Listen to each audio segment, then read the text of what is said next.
Ladies and gentlemen, big terror news.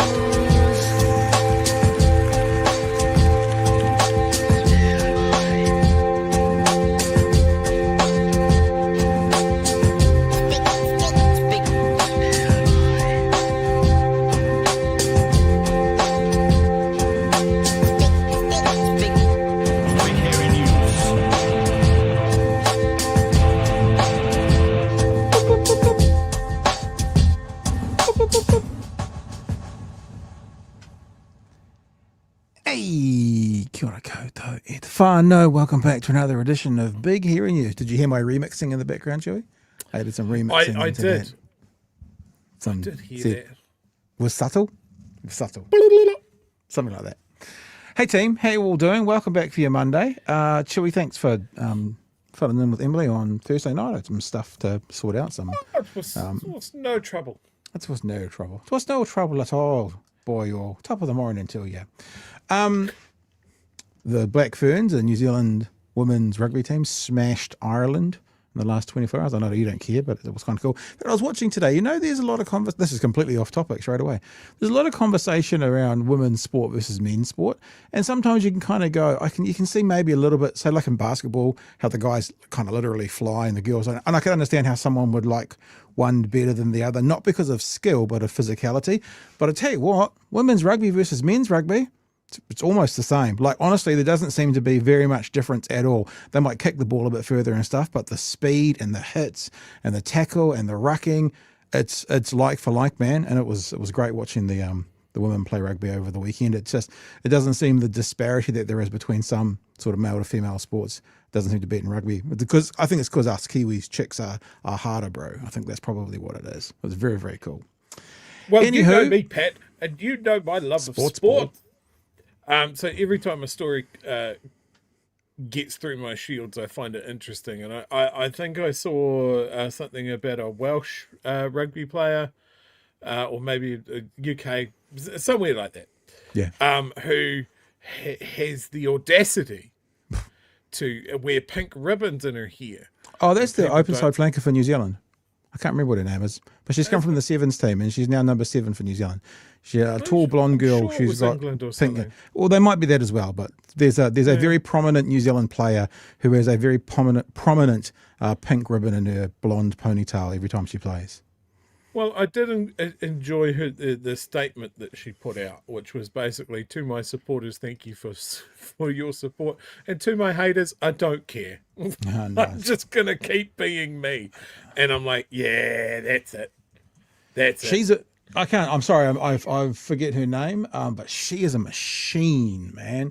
Watch her on the field, the open side flanker for New Zealand. It's really funny. Since my dad passed away a couple of years ago, I have paid far less attention to rugby. It's like it was obviously something that I bonded with him over, but since then it's been it hasn't been a touch. Here she is. Let me put her up for you. Her with her prominent pink. She got a scrunchie. Okay. Oh, so she's a Kiwi player. All right. She's a fucking machine, man. My goodness, every time she gets the ball, you think she's going to score. That's what I'm saying. It's a grunty game to watch. Although I did watch the All Blacks this weekend. First time I'd watched them this season, and that was a great game as well. So, yeah, sports ball all weekend for me, Chewy. And, of course, lots of work. Anywho, the other thing about the Black Ferns is, again, look, I'm sorry, I don't get all the names, but there's an 18-year-old. I think that's her there. I think maybe. I won't put her up in case it's not. She's 18 years old. She's the winger, and she's like Usain Bolt, man. You just watch her go straight through, and she scored three tries in the last 2 games. So 6 tries in 2 games. It's just awesome. It's awesome to watch. Also, I think even you would enjoy it, Chewy. Even you would enjoy it. You would enjoy the New Zealand smashing another team. Anyway, notice today, second tangent. Podcast awards are out, Chewy. We can submit a podcast, and I think this year we might be submitting 3 podcasts, just out of interest. I don't think there's a section for economists or one for doctors, but we'll probably put 3 in this year. Little side note, which means, of course, whānau, not yet, but there'll be a listener's choice as well. We got to queue you up for that to get you ready for that. Yeah, lots going on. Now, movie for the weekend. I need to ask your professional opinion, Chewy, because on Rotten Tomatoes, I think it's an 83% for the reviewers and a 90% for the viewers, so it's pretty well rated. The new Superman, I was torn about the new Superman. Now, by the end of it, I liked it, but I didn't have any clue. It kind of felt like it had gone almost back to that camp, quirky, actual cartoon style, but I wasn't ready for it. Like, I was just used to the last series, you know, Justice League and all that kind of big hairy chested, and that's what I was expecting. And I watched it and it's like, this is, I mean, that's quite, again, that's quite funny, but this has a very different feel about it. And I don't know how I felt about it once it was finished. It is a comedy. Like, if I had, I said this to my wife when we finished watching it. I said, if I had sat down and been told this is basically a comedy, I probably would have received it differently rather than going, I was expecting Justice League to be thrown at me and more kind of serious. So this is where I'm at with this, is that we have had over a decade of we're going to take comic book movies and make them more realistic and put a little bit of grit in them. Yeah. You know? And now we're seeing, like we've talked about it, the fatigue. We've seen it all. Yeah. And I think, like, Superman's always been a pretty divisive one for me, because how do you make a character who is so overpowered interesting? Right? You have to have some sort of MacGuffin like kryptonite or whatever to make him interesting. So to have that rebooted and just fully lean into the fact that this is a comic book character and from the 1930s, be a little bit silly with it and that sort of thing, I thought it was fine. I enjoyed it. You know, I was just taking what it said on the tin, and I was but I guess that's what I didn't know. I wasn't expecting it to do. I have to say I enjoyed it by the end, but to sit there. So here's the heads up for people, and I've already seen no spoilers. Be ready for a fun. What I thought at the start was I went, are they trying to do to Superman what they attempted to do to Wonder Woman in 1984, which was abysmal? And it appears like what they did to Wonder Woman 1984 was try and copy what Taika did to Thor, which worked really well. And so at the start of it, I was going, is this another Wonder Woman 1984? Hang on, the reviews are really, really good. Let's see what happens. And it wasn't like that, but yeah. So that's my word of advice. Sit down and expect, like we kept looking through, we'll dual screening, look, had the phones out and go, oh yeah, there was an intern in the original 30s. Oh yeah, and that's right. 1978 was when the Antarctic, castle came from. So it's all accurate all the way through. Including Lex Luthor's girlfriend. So it's all completely accurate, but it's be prepared for more of it's not even a family romp, but a fun romp. Very cool scene, I thought was one of the funniest scenes, was when Superman was talking to Lois Lane in his apartment, and in the background there was a interdimensional fight going on, and they just ignored it. It was like, oh, the other metahumans will take care of that. Very funny. It was very funny. So anyway, I think the comparison with Wonder Woman is you had two things that were really unbelievable there. You had Gal Gadot trying to portray emotion, which is very, very difficult. And then you also had her trying to save Arab children. And as someone that has served in the IDF, obviously very unbelievable. Yeah. Yeah, very good. Hey, Whānau, that's it. That's our introductions done. Hi, welcome back to the week, because we've actually got a really big show, and we're not going to do look, it's 28 past and we haven't started yet. Because there's a lot going on. Of course, biggest news story in the country at the moment is Tom Phillips. We're going to play the one news story from that tonight. To be honest, the 3 news story went for 15 minutes on that, which it should do. That's how big the story is. One news went for about 3 minutes. We're going to have a look at that, much briefer synopsis of the whole thing, because we've got a bunch of other stuff to talk about tonight, including the interview with Jacinda Ardern. Really interesting point she made about the cycles of mistrust that happen. Like, there was a cycle of mistrust around the global financial crisis. There was probably a cycle of mistrust to do with mainstream media and also business around the 87 stock market crash, I'm imagining. And she makes this point that the cycle of mistrust this time has turned into like a grievance economy. So now the cycle of mistrust has turned into, I don't trust you and you're to blame for what happened. So it's a bit of it's quite an astute observation, I would have say. Also, New Zealand First Party Conference, I've got so much video for that. I'm not entirely sure where we're going to go yet, including Bernard Hickey's kaka this morning, which has got some good insights, and also Winston on Big Herald News, and there's TV3 stories and TVNZ stories. So to be really honest, not quite sure exactly where we're going to go with that yet, but we will. And there's a clip we got to show, which I think came out on Friday technically, Mehdi Hassan being the GOAT again on Piers Morgan. And something that I learnt from watching this car crash, which most of you already know because you're smarter than me, but I finally went, that's what the Israeli spokesman's doing. I get it now. So I'll stick around. So, let's just say this as well. Oh, I nearly forgot. There we go. Huge thanks to all of our patrons. Want to say a big thanks to James, just James. We'll go with just James. That's the only name he wants to use. Who in the last 7 days has upped his membership from, I think, patron to super patron. Want to welcome to the show Jason Pietzi, I'm going to go with. Dark Raven, who's obviously a metahuman, and David Scott, who have all become patrons as well. Literally, without you guys, we couldn't do this. I've said this 2 times now. I'll say it for a third. That old saying of, if we can see further, it's because we're standing on the shoulders of giants. It's literally we're standing on the shoulders of our patrons to be able to do this and bring this to you. Without you guys, this would not be happening. If you're not a patron and you're interested in becoming one, feel free. There's many other ways you can support us and help us though. One is by simply watching and sharing us. If you're watching right now, hitting the like button and the share button in the algorithm will get us around. Watching the clips, we put them out, share them out there as well. Of course, there's other financial ways like super chats and the store as well that you can get involved with. Speaking of the store, Chewy, today I sent off an email to a contact in China. And I think I listed off 6 different coffee mugs that we want to get made. I think I listed off the Chewy Fufu.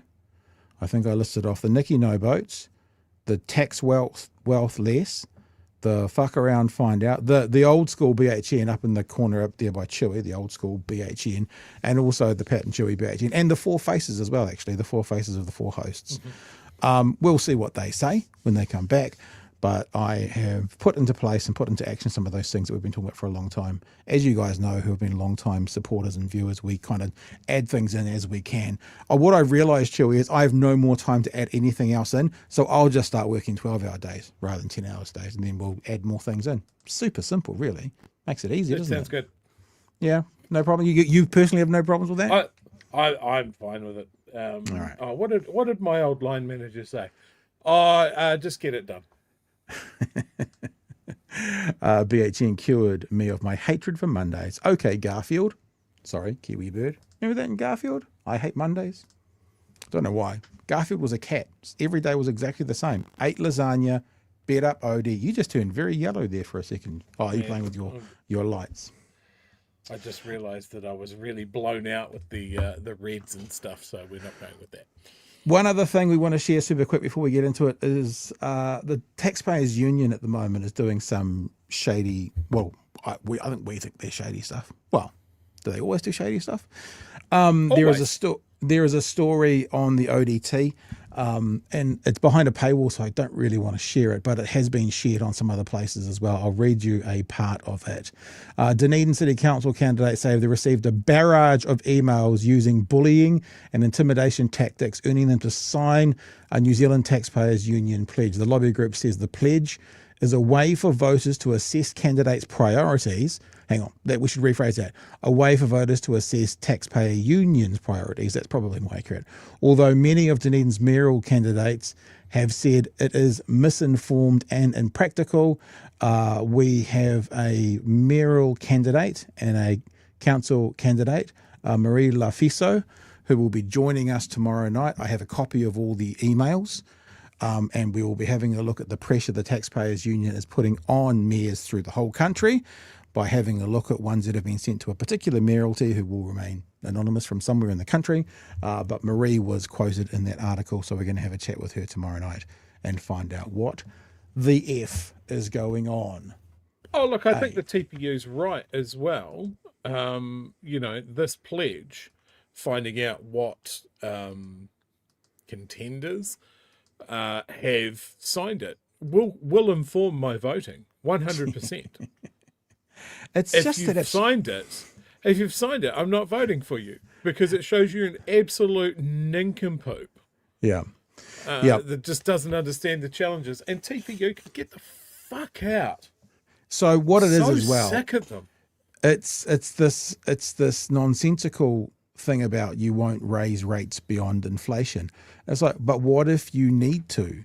What if you're Gore and you need $300 million in your water infrastructure? You need to raise it more. So in other words, because of this government not chipping in for Three Waters, Gore is screwed unless they raise their rate significantly more. So it's an arbitrary number which makes no sense, because you shouldn't be setting up a target to say, oh, it should be more or less than this. Because what if you need more? Chewy, I want you to sign a pledge that you don't spend any more than $150 a week on groceries. Well, hang on, what if 1 week I need to spend 200? Nope. Sign the pledge. It's just sign dumb. the pledge. It's just dumb. It is dumb. It's ridiculous. This is your standard. Also, notice about the Taxpayers Union. They're not a union. They're not for taxpayers. They don't publish their rolls or their financials. They are a tobacco lobby group. They are an Atlas AstroTurf group. Jordan Williams is a furry who shouldn't be trusted.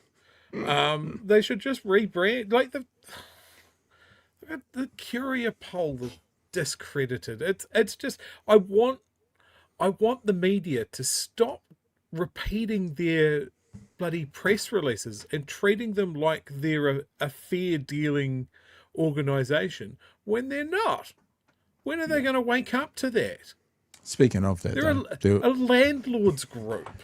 There was a Courier poll out today which says the right couldn't form a government. We don't look too much into that, but it is interesting. We're going to get to it shortly. In fact, let's get to it now, shall we? Because it's a part of this overall conversation.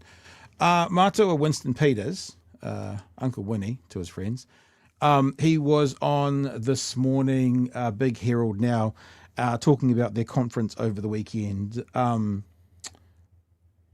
Mr. Bridge just started off with a pretty generic question. What are your plans for the next year? What's your goal for 2026? I left this bit in because Ryan Bridges.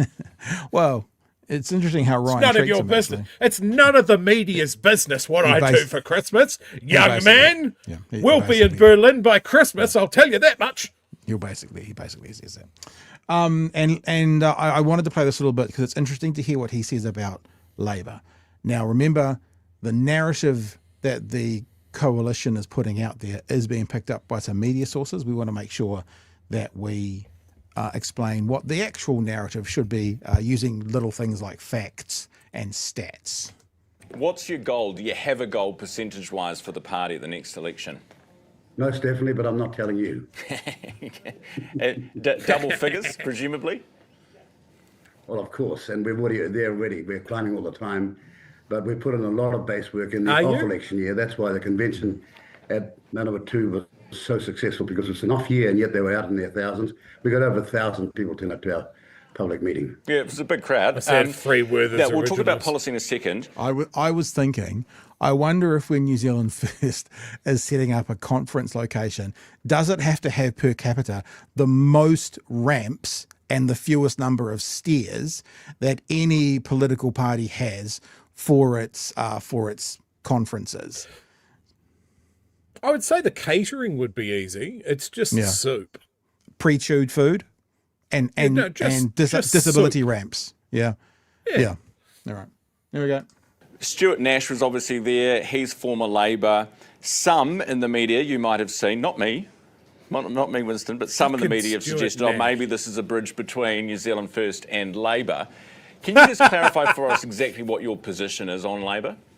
Well, those sort of people who speculate those sorts of statements about him being a bridge should restrain themselves. They know nothing about politics or negotiations, and when they're talking about the most experienced party when it comes to negotiations, we don't do things like that there. We don't, like the rest, sign up to others. We're the only party that doesn't, and we've done it for 32 years. So, when they say that, they're defying 32 years of our history of always leaving it for the public to decide first what's happening.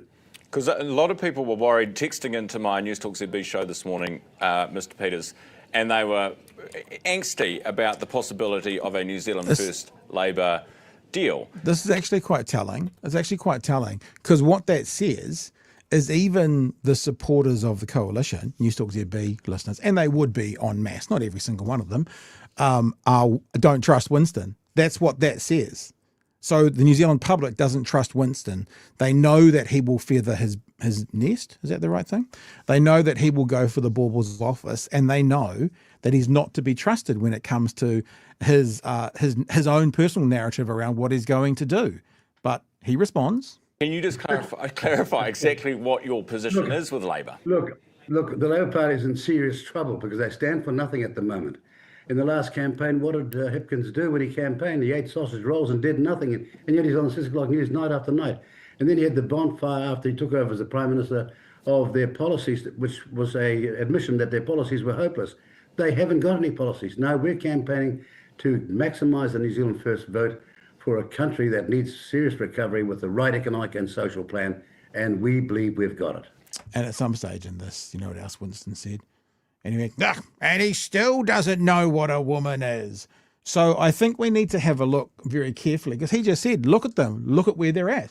Look at where they're at. I mean, like this Labor, this Labor, I mean, look at them. Where are they at? Well, we don't take polling too seriously midway through a cycle. However, at the minute, where they're at is the highest polling party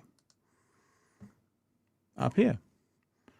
So Winston's narrative is, isn't it terrible what they've sunk to? There's a couple of good people in there, but look, isn't it just ridiculous where Labor is? Okay, well, let's have a look. Oh, it's funny, eh? Because Courier poll today has them as the biggest party. So wondering what Mr. Peters is saying about. Now, I'll say it again. We don't take these polls too seriously. 12 months from now, we'll take them more seriously. Of course, but what is he saying? Okay, so if we're looking at Labor and they're terrible, obviously that means National is more than terrible. Greens are out the back door, but then New Zealand First is even worse off.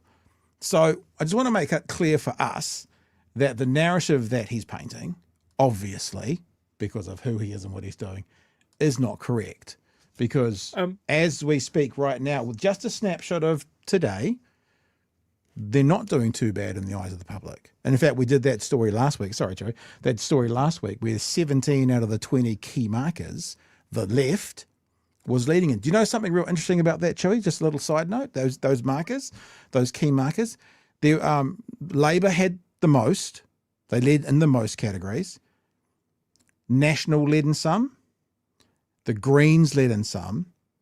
Te Pāti Māori led in some. Guess who didn't?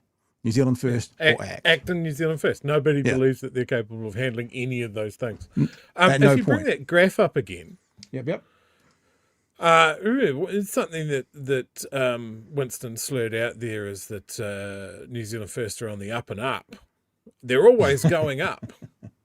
Can we see that graph there, that little purple, is it the purple line or is it the... they would be... Good colourway tax dodgers, Onion. Yeah, I think purple. Yeah, purple. That one there. Always on the up and up. Yeah. And what's the percentage of change? For New Zealand First? New Zealand First. Up 0.3. Always on the up and up. Bruh. There's some other comments I want to play from Mr. Peters on that interview as well, but it might be a good point now to actually jump across to Bernard Hickey, because Bernard Hickey on the Kaka with Bernard Hickey, and I typically watch that or listen to that on YouTube. You can check it out there for yourself as well. He had a bit of a chat this morning. There's a couple of clips I want to play here about the policies of New Zealand First, because obviously these conversations with Winston now are coming out of the party conference over the weekend.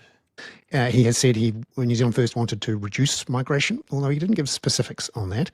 He only talked about having a smart migration policy. Secondly, he wanted to have a new Kiwi values statement that new migrants would have to swear to, a so-called... I pledge allegiance to the flag of the United States of New Zealand. That's what he wants for some reason. Flag saluting values statement. And it was part of a range of comments in the speech, essentially attacking what Winston Peters called woke values, woke politicians, woke policies. In fact, the word woke was used by Winston Peters 19 times in his speech. And what he's doing here is appealing to... Do you think he might be trying to hit a certain base there, Chewy? Using the word woke 19 times? Like if you were trying to appeal to the Hamburglar, you'd use the word McDonald's 21 times. You know what I'm saying? So who do you think he's trying to pitch to using the word woke, which I think Bernard's about to go on for. But have you got any thoughts first? Yeah, it's that catchphrase. Like he's slow on catching up with this. That people have really turned off on this phrase now. That it is something that an old, out of touch person would say. That everything I hate is woke. And it's the same as all of the other things, calling people snowflakes, calling people triggered. Somebody has told him that a word is trending, and he's just burned that into his brain. The other thing that springs to mind here is this is Winston, who is really nailing his flag to a particular pole here. Mm-hmm. This isn't someone that is looking to stand on the balance of power.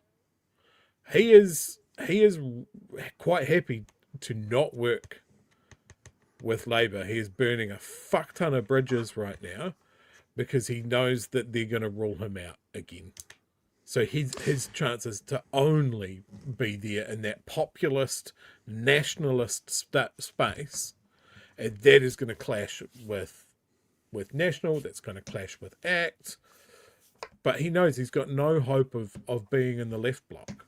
Yeah. Well, Bernard, I think does go on to talk about who Winston is speaking to as well. By Winston Peters 19 times in his speech. And what he's doing here is appealing to a group of voters, quite a small group actually, who have particular views on issues around the treaty, around road cones, around cycle lanes, around vaccinations, around mandates, that got a lot of traction and a lot of attention in 2021 and 2022 when we had the vaccinations and mandates for COVID, and a whole bunch of people started believing that vaccinations were not just ineffective but dangerous, and that the mandates put in place by the government to encourage vaccinations were bad. A whole bunch of other allegations and views fueled by discussion on social media. And that led to, through 2023, the formation of a whole bunch of small parties around people who had won a bit of a following for themselves during COVID and were against the Labor government's policies and against the Labor government and against a whole bunch of things, particularly against this idea of woke, which they believed was, taking the country away from them, and they wanted to take the country back. So I was doing this research today, and I'll show you. Bernard reminded me of all those small parties, and purely by chance, today, I came across this site from the last election. And I thought, I'll show this because we forget the parties that were there. I mean, Animal Justice Party, Aotearoa Legalised Cannabis Party, that's not really part of that, anti-mandate thing. But check it out. Democracy New Zealand, Freedoms New Zealand, the Leighton Baker Party, New Zealand First, I haven't heard much of them, but they're an anti-conspiracy. They're a conspiracy. The New Conservatives, the New Nation Party, New Zealand Loyal, New Zealand. You see what I'm saying? This is last election. And the Women's Right Party, because of course they want to check everyone's private parts. But by chance I came across that website today, and then when Bernard said that, I was like, because there's a lot, man. Last time around, there was a lot of those parties basically trying to come off the back of when, people like Chantal Baker had 100,000 followers because of that. And then since then, nothing. It's like they've had their one hit, they've done their one musical hit. It made it to number 3 in the charts. And so they've gone all in and they've had no success since. I mean, do we ever hear words like her anymore, or like Counterspin Media? Do we hear about those guys anymore? We just don't. They've blown they've shot their whatever. They've done their turn, and they've stayed in that area, and it's gone away. So if you're pitching to that people now, I don't know if it's going to work for you at the next election. I think they have quite a large online presence. They're a very noisy group, but I think when you talk to people that used to be in that space, And I'm talking about someone that I know that I had not spoken to for quite a few years, because they were very, very anti-vax. Yeah. Militantly anti-vax. Absolutely blew up their career anti-vax. So she's reintegrating into society now. Oh, okay. And is found the truth, kind of turned away from those feelings. Doesn't matter either way for me. I'm just wondering. very sheepishly coming back to her friend circle. And, welcome. And I think welcome. I think that is what people's experience is going to be, because the sky didn't fall, and also they didn't win. So now, we haven't seen mass casualties from everyone getting the jab, but the black goo coming out of our eyes and all of that sort of stuff.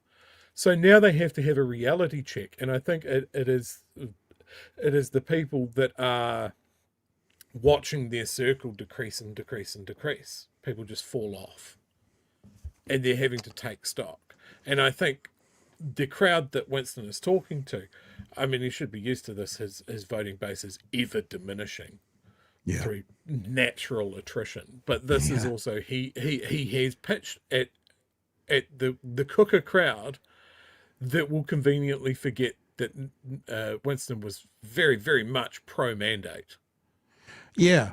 And I think this is going to be a really important series of questions for the elected officials, especially the leaders next time around, is to go through COVID times and see what they did and didn't vote for. I mean, obviously Winston wasn't there in 2020, but 2017 at the end coming into COVID, he was there. He was around. The politicians, the leaders of National were there. Yep. I'm going to manifest this, that New Zealand First is out next election. It's hard to count them out, but I hear you. Go for it. I know, but like they always under and over poll, don't they? Like when they're out, they're always under the threshold. Now, New Zealand First doesn't win electorates. They don't win seats.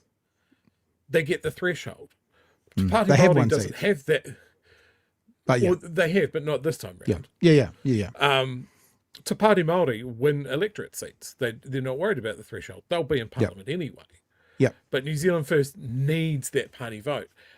And so when they're out, they're all the way out. They're under 2%.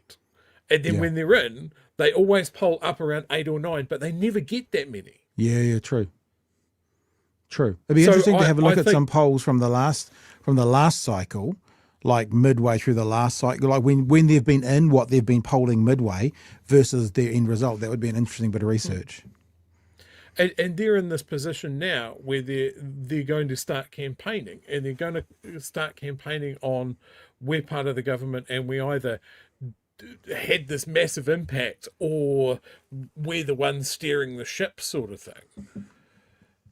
But then that brings in all sorts of conversations about like, well, there's still trans people around. Where are the camps? And there's a third thing. There's a third thing they could do. They could say we're not part of the government. We're pushing back against them. They could treat all of them like bitumen and throw them under the bus. Because when I say it won't work for them, I'm not suggesting they won't get in. Winston is like the phoenix, right? He always seems to hang around. What I'm saying is I don't think that this pitch, the pitch to the conspiracy theorists that got him there last time, will get him there this time. I mean, they'll still be out there and they'll still be... Exactly. So then he has to decide, have I got 4.5% of, the Blue Rinse Brigade, so I need a 1% more. So really, does all his messaging come down to 1% of people because he knows he's got 4.5%. I'm just making up numbers, by the way, but you know what I mean. He knows he's got that Blue Rinse Brigade that aren't going anywhere no matter what. So actually he's going to tailor all of his stuff to the 1% that might be the conspiracy theorists, or it might be the racists, or, it might be the anti-immigrant, whatever it is. Is that what he's going to do? Obviously the clap. Should we play another one? And we've seen that. Like I watched a few clips of his speech. He is hitting all the greatest hits. Yeah. People who don't respect our flag and come here. And Shane Jones is talking about people called Singh and Patel. It's just, he's singing all the hits. All right, this next clip is it's only a minute, but he's yeah, this is the whole thing about ruling out Labor. He's so cantankerous as well. The thing that has been appealing about Winston in the past is when he plays the political game. And I've fessed up. I've said he's fun to interview, but it's now turned from kind of this jabbing into cantankerous old man yelling at the clouds. Like, oh, I've already said what it's going to be. Oh, I've got to say what it's going to be. You know what I mean? It doesn't look fun anymore for a journalist, and maybe it should never be fun, but I'm just being honest. Sometimes having a scrap on air is a bit of fun, and he always walks away laughing. Now it just sounds like old man getting too old, just bitching at the sky. But can you see why, from a voter's perspective, you're coming on here this morning and saying Labor is this, Labor is that, they're woke, they've lost their way, they don't know who they are as a party, but then at the same time not ruling them out? Look, I've ruled Hipkins out a long time ago. How long does it take you guys to work it out? But Hipkins is different from Labor, though, Mr. Peters, and Ryan does point that out. only Hipkins. I said that in 23, 24, 25. Do I have to go and put it on my grave? Hey, you're a long way off that. I think he might have just admitted. He might have just admitted that they've bought a plot for him. I mean, maybe they know where he's going to be buried. I don't know. Probably somewhere in Shane Jones's backyard. Winston, but just Not a very good analogy, is it? just so people know, it's not a no to Labor. It's a no to Hipkins. If they change leader, it's a possibility. No, look, have a look at the Labor Party. Look where they are at the moment. It's very sad, actually. There's some good people there, but there's so many new there that don't know anything about business, don't know anything about life, don't know anything about... I'd like to also remind us what Winston Peters has done in his career, because he's about to bitch at Labor for basically never having a real job. It's like, pot kettle black a little bit perhaps there, sir. Maybe you had a job in the early 1970s. That was more than 50 years ago. Oh, tunnelling through an Australian mountain, wasn't it? Or was he a lawyer? Yeah, don't know anything about business, don't know anything about life, don't know anything about... how shall I say it, the ordinary Kiwi. They have been almost on the taxpayers' tip since the day they left school. They've never had a real job. Oh my! On the taxpayers' teat. For 50 Is it years. Winston? For 50 years. Longer than I have been alive, you have been on the taxpayers' tit. You're not nursing, you are a tick. How can you govern with people like that? And I don't know why I'm even answering this question. I came on to talk about the exciting party with this convention called New Zealand First, and you've gone, just like all your colleagues, straight to talk about some failed party. Some failed party. I mean, the one thing he does do is he swings for the fences, eh? Be interesting to see who will be the failed parties at the next election. And like I said the other day, I don't think I'm going to be doing much predicting. My predictions the last 3 or 4 elections, both locally and nationally, have been pretty piss poor. I don't think I'm going to go back there. Okay, I'm going to manifest something else. This is a Simpsons deep cut, like all of my humour goes back to eventually. Okay, you know that film festival where Hans Moleman gets hit in the groin with a football? Yep, and that wins an award, doesn't it? Yeah. Yeah, Homer has to make up his mind between a really heartfelt documentary about alcoholism or Hans Moleman getting hit in the groin with a football. I just want Winston Peters to get hit in the groin with a football. That's it. Like, just exactly as it is on The Simpsons, but with Winston. I'm going to manifest that. I have an apology to make to Mr. Peters. He hasn't been on the public tit for 50 years. It's more like 45. So it's got to be fair that we're accurate here. Here's Mr. Peters as, oh, come on, Wiki. He jumped all over. There it is there. 1975 to 1981. And then he missed out. And then from 84, 87, 1993, 93, 96, 96, 99, 02, 05, got kicked out. I actually thought 11, he was 14, in Labour 15. for a bit. No. New Zealand. Incorrect. I'm national. Yeah, and that was when MMP came in around that one, wasn't it? Yeah. So you can see of the last 46 years, he's been on the tit for, well, actually he would have been on the tit up here when he got kicked out because he'd been in there for long enough. So there's only really been a 3-year gap since 1979 that he hasn't been on the public tit. So come on, Ryan. Come on, people with access. When he says that, excuse me, Mr. Peters, how long have you been drawing a salary from the public coffers? How long is that? Oh, how much did he pay for his education? Like that's something that's been taken away from New Zealanders as well, hasn't it? By governments that he's been part of and by parties that he's been part of. So, look, if he wants to talk about common sense and life experience and that sort of thing, his life experience is irrelevant. He hasn't lived a life where his experience is relevant or appropriate. He doesn't know how things work now. Remember that test, Pat? Can he open a PDF on his phone? We have no proof.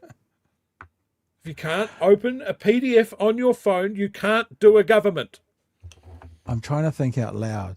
The name of the New Zealand First #2 military man that we kind of rate as a military man. Oh, Ron Mark. Ron Marks.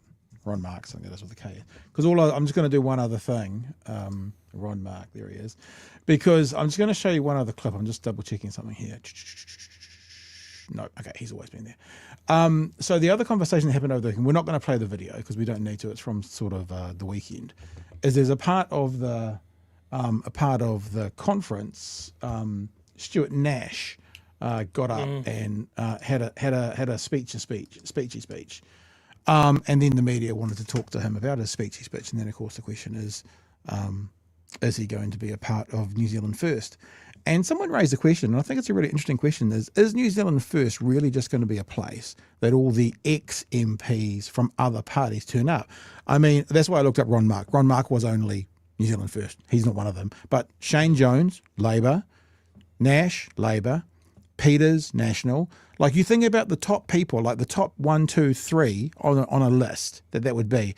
They're all basically rejects or converts from other parties. It's important to remember as well, if you're flashing around Nash as someone you want to be involved with, Stuart Nash was sacked from cabinet after disclosing confidential information from a cabinet meeting to 2 businessmen, both former donors. Leaked email to Troy Bowker and Greg Loveridge. Nash wrote some stuff. The email detailed cabinet decisions and noted Nash's personal disagreements with cabinet colleagues and the position they took. I noted that Andrew Little was keen on an arbitration model of rent relief and that Nash had got Parker across the line on the 50-50 proposal, end quote.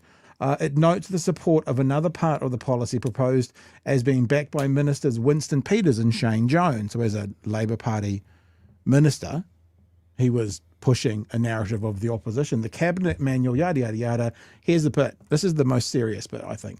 Bowker had donated $10,000 to Nash for his 2020 campaign. Loveridge had donated $5,000. So it's a literal appearance of a pay for play. Now, if you're going to pull that guy into your party, what does that say about your party? Someone who has, and I'm going to use the word appear because I'm going to be a tiny bit careful legally, but someone who has appeared to run a pay-for-play scheme that if you donate to me, I'll give you secret information from cabinet. That's at least what it appears like. If it's not that, I will withdraw and apologise. But if you give me a big chunk of money and then I give you information from the cabinet table, that's certainly what it looks like.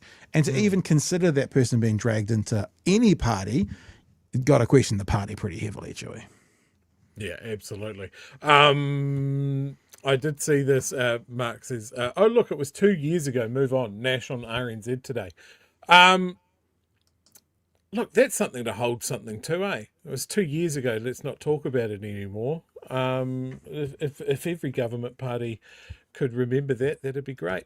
Look, if we're talking about New Zealand First potentially hoovering up rejects from other parties and morally questionable people, there was another one announced. Oh, yeah. I meant to mention her as well. Yeah, so she was a national candidate, national MP, who fully went COVID conspiracy to the point where they kicked her out. Yeah. So she's found a new home, welcomed with open arms into New Zealand First. So that could be having failures. But that could be Peters playing that game of I want those conspiracy theorists vote, and if I get this person in, who knows, she might end up number 9 on the list and not get in. But you know, if this is going to help me get him across the line, then because I think I don't know Winston Peters personally, but I have had a lot of dealings with him, and I've interviewed him numerous times. He doesn't come across as the kind of person, never has, that believes any of that bullshit. Like, I don't believe it's his natural position, like to believe that conspiracy stuff. To me, it comes across, and it's just my personal opinion, that it comes out as, it is mercenary. It is what he needs to do to get the baubles of office, to get back into power. And then unfortunately you get the most feckless leader in Prime Minister Christopher Luxon we've ever had. That the other thing that happens in that Kaka interview, you should go and watch it, everybody, it's not very long, is he talks about the amount of power that New Zealand First wields for the amount of vote. They got 6.02%, I think it was, of the vote, and the number of policies that they've managed to get through. I mean, you know, it's pretty good. It's pretty fair, I should say, to point all that straight at Luxon going, bro, you got done like a dog's dinner.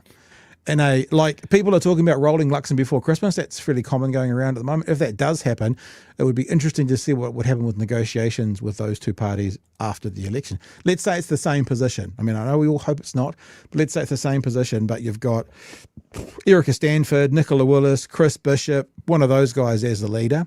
I wonder what will happen with New Zealand First then. Wonder what will happen with ACT then, when they don't have the negotiator in charge, just like a regular person. I wonder if it'll be far worse. I don't think it could be. Hey, Pat. Hey, Kiwi. How good our Discord community is? Oh, we done quick already. Yeah, go. Credit to, come on, got to give credit. That is a good point. That is from Cyber Goblin. Nice. So quick on the trigger in Discord. Thank you. That has made my night. That will now be added to my election 2026 folder. Maybe we should use that image when we get Winston on next year. I do think they'll come and talk to us next year. I really do. It's one of the reasons that, you know, growing an audience, and it's yeah, it'll be worth more to them than it will be to us. So I think we'll probably get them all. That can play out one of two ways. Okay.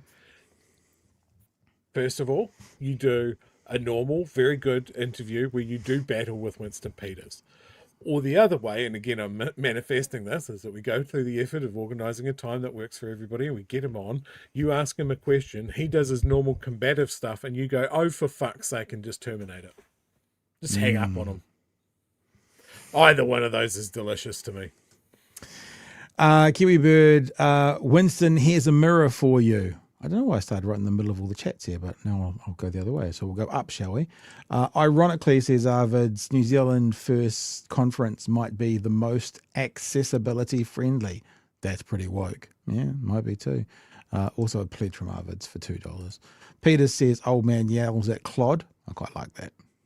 That's quite a clever. I like it. Well, I like it a lot. What do we do? I did that Kiwi Bird, so we'll go to Wellington Ruru. Winston Peters has been an MP for 25% of the history of this country. Oh my God, that's fantastic. There you go. Put that into context. That's also evidence that we don't pre-read the text, because that was the first time I read the text. Since the signing of the Treaty of Waitangi. Holy moly. Is that accurate? I don't know. I'm not going to look into it because I don't care. Well, 1840 to Don't ruin it. Don't ruin 2000 would be 100, 180. It's 185 years. It's pretty close. It might be like 22%. It's 185 years. Yeah, 45 years. It'd be pretty close. Be pretty close. Kiwi Bird, New Zealand First, New Zealand Seconds. Thank you for your super chat. Oh, one more just popped in from Gold. Citizen says, do battle with Winnie. How much do we have to super chat to pick the weapons? It'll be interesting next year, actually, when we get into this. And this is a silly conversation to start tonight. But like we always say with interviews, just so people are aware, doing a super chat is no guarantee that you'll have it mentioned, unfortunately, because or else what we'd be doing when we have a guest on is only doing super chats. We could do that, though. Maybe we could try and get them on twice. Maybe we could try and get the leaders on once where we do it, and on the second time it's basically an AMA just for the politician, and we just do chats. That's not a bad idea, Chewy. That's not a bad idea at all. Before we move on to the next topic, Wellington Ruru says that it was wrong. Retraction again and apologised. It's 24.193% to be exact, not 24, sorry, not 25. So there we go. Just a slight in-between story tangent that I want. Yeah. As you know, I'm going to the UK next week. Yeah. I said I next have week. friends over there. Hang on. Yeah, hang next on. week. What's your last show? this conversation should be happening off air, but you just freaked me out for a sec. Thursday, because I'm leaving on So Monday. Hang on. You're leaving on Monday, or you're doing until next Thursday? No, No, I'm you're leaving leaving on this coming Monday. Oh, fuck you. Okay, cool. Check your email. I put in a leave request. I've got an idea. So Tell me, remind me after you've done your tangent. I'll tell you what my idea is. Is the idea get arrested for supporting Palestine in London? Yes. Because that might happen. So I've got a few friends in the UK, and I reached out and said, "Hey, look, I'm coming over. Is there anything that you want from home?" Oh yeah, nice. Whitakers? We got creamy milk. We got Hazella. We got dark Anna. We got peanut brittle, dark salted caramel, berry and biscuit, fruits and forest, white chocolate, and Pineapple lumps. onion soup mix. No pineapple lumps? No one wants them? No pineapple lumps. I haven't got a big jar of Marmite yet, but that's the other thing. Yeah, very good. Well done. I'm a good friend. My idea for the 2 weeks you're away was maybe getting a bunch of smaller content creators who sit on the left, maybe some TikTok people and stuff, and inviting them on to come and do a night each. So we might have a raft of people, along with our lovely regulars as well. I was thinking we might do that. So if there's any suggestions of content creators that you might want to see in those 2 weeks, then get an email through to me pretty quick. But don't put it in the chat because I won't see it. But if they've got any suggestions, I've connected with a couple so far. I haven't asked anyone yet because I thought I had 2 weeks from now, but I've got a week from now. That's fine. And also our lovely regulars that fill in and help out as well. mail@bhn.nz. Chewy, there is one request from you. Can you please bring back some butter? There you go. There's how you pay. There's how you pay for your time away. You get Last time I came back with I think almost 800 bags of tea and pain meds, because they had the good pain meds and the good cold and flu meds. And what was the other thing? A confectionery called minstrels. That are my wife's favourite, and I think she ate them on the space of 3 days and gave herself a tummy ache. Look, fun. I just said stop mentioning them in the chat. I won't see them and I won't remember them. You put them into the inbox, then I'll be able to see them tomorrow. Yeah, I'm sure Jordan will come on. He's a friend of the show. I've actually found a couple of youngins who we haven't really spoken about or too much before. So we'll see if we can get a raft on. All right. I just want to see this one more time because I think it's kind of funny. Okay, finish with that. Let's have a look at Auntie Jacinda. I can't call her that.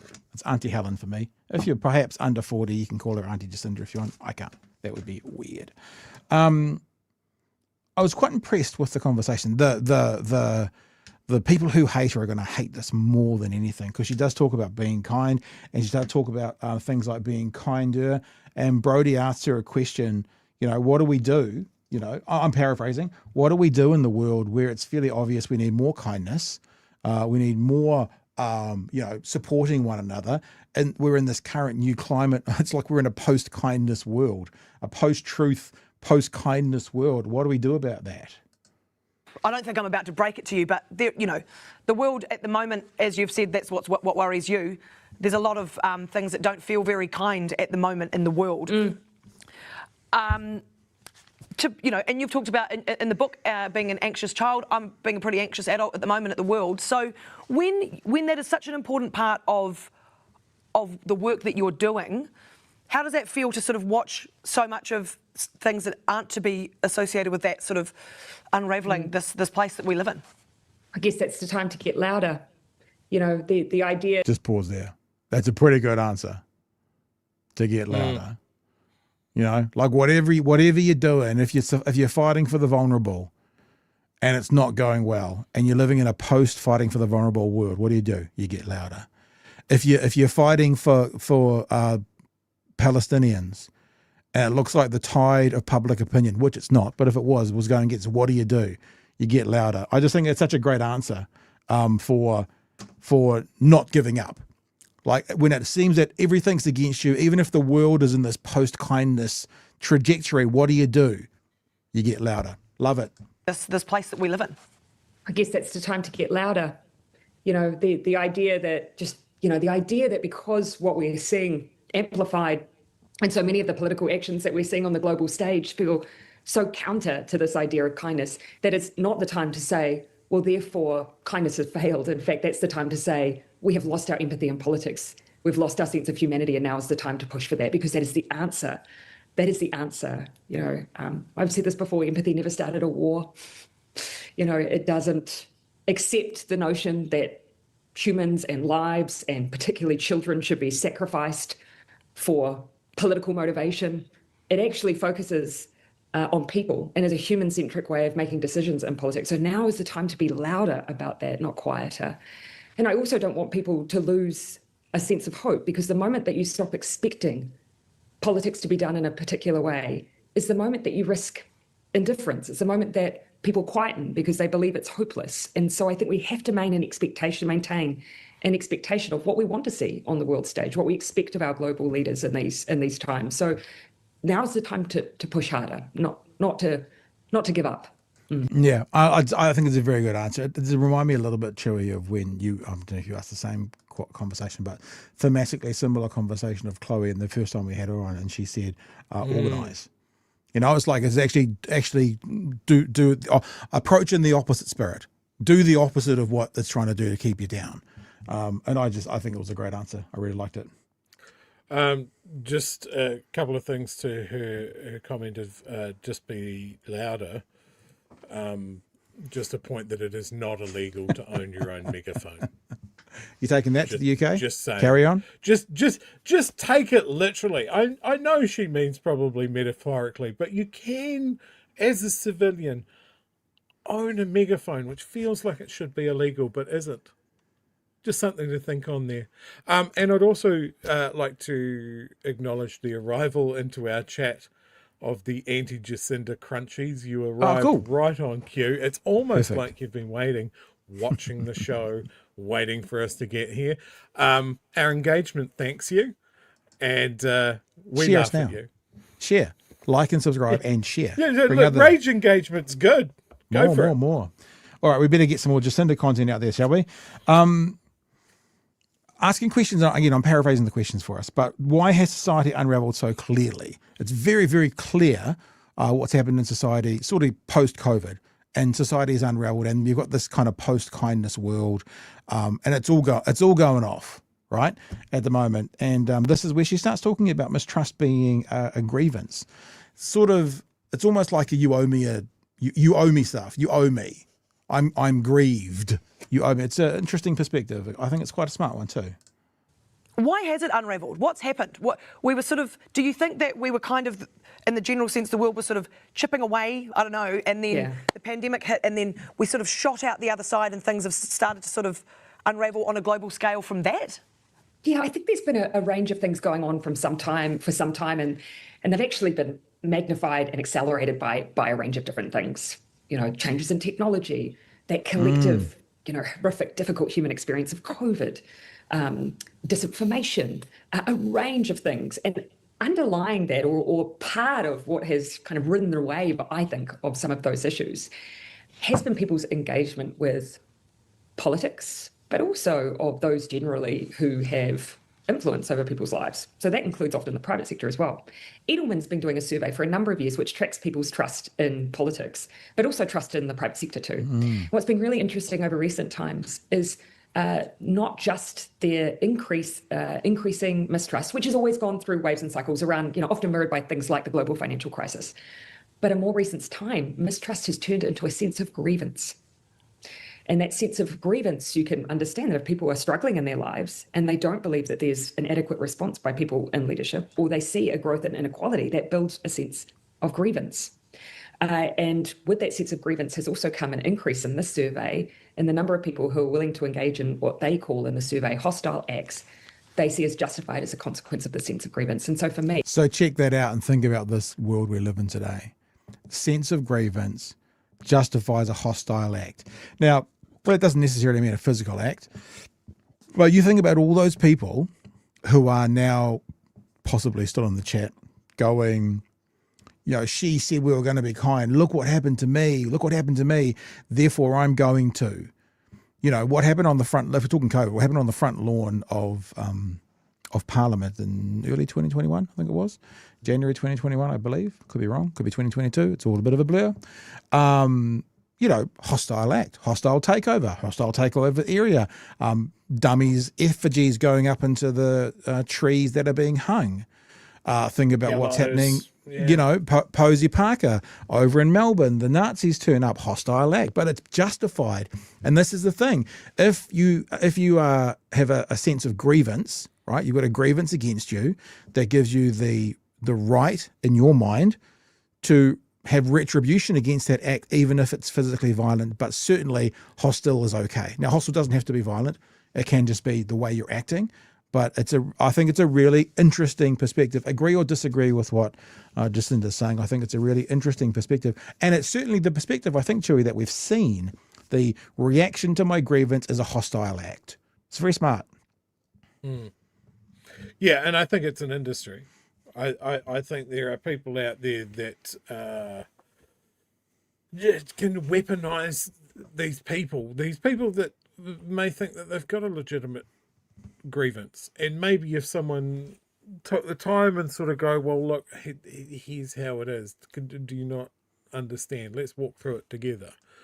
Instead, they've got somebody talking in their ear, whether it's on a website or a forum or whatever, telling them that no, there's some way to weaponize this or monetize this for my benefit. So I'm going to spin up this army of aggrieved people. Yeah. There are so many of them. Number one podcast in the world. Fucking hell. And this is something that we've never had before. Like the emergence of, and I guess, we're sort of part of that. The emergence of a new format of media, of how people connect. We've never had to deal with this. And then along comes a global issue like COVID. Yeah. That forced the issue for so many people. They fell down holes and some have stayed there, some have crawled out of them. And then we're into, boom, the next crisis. The next one.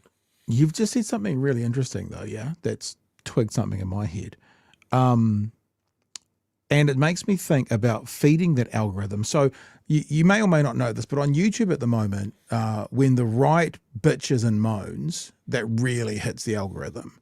And so what that means is the right bitches and moans more, and it hits the algorithm. And a perfect example of it here in New Zealand is Duncan Garner. Duncan Garner's shows last year on the internet were pretty much middle of the road. He was critical of everyone, and it wasn't doing very well, numbers-wise. He came back this year. They changed their thumbnail style. It was all very much pointing at the camera and, accusatory and and hostile. And I remember we looked at the page once, and I was like 9 or 12 thumbnails, like 8 or 9 of them were negative about Te Pāti Māori. And his views now have gone through the roof. And so it's feeding the algorithm and this grievance to a hostile act. If you can then provide content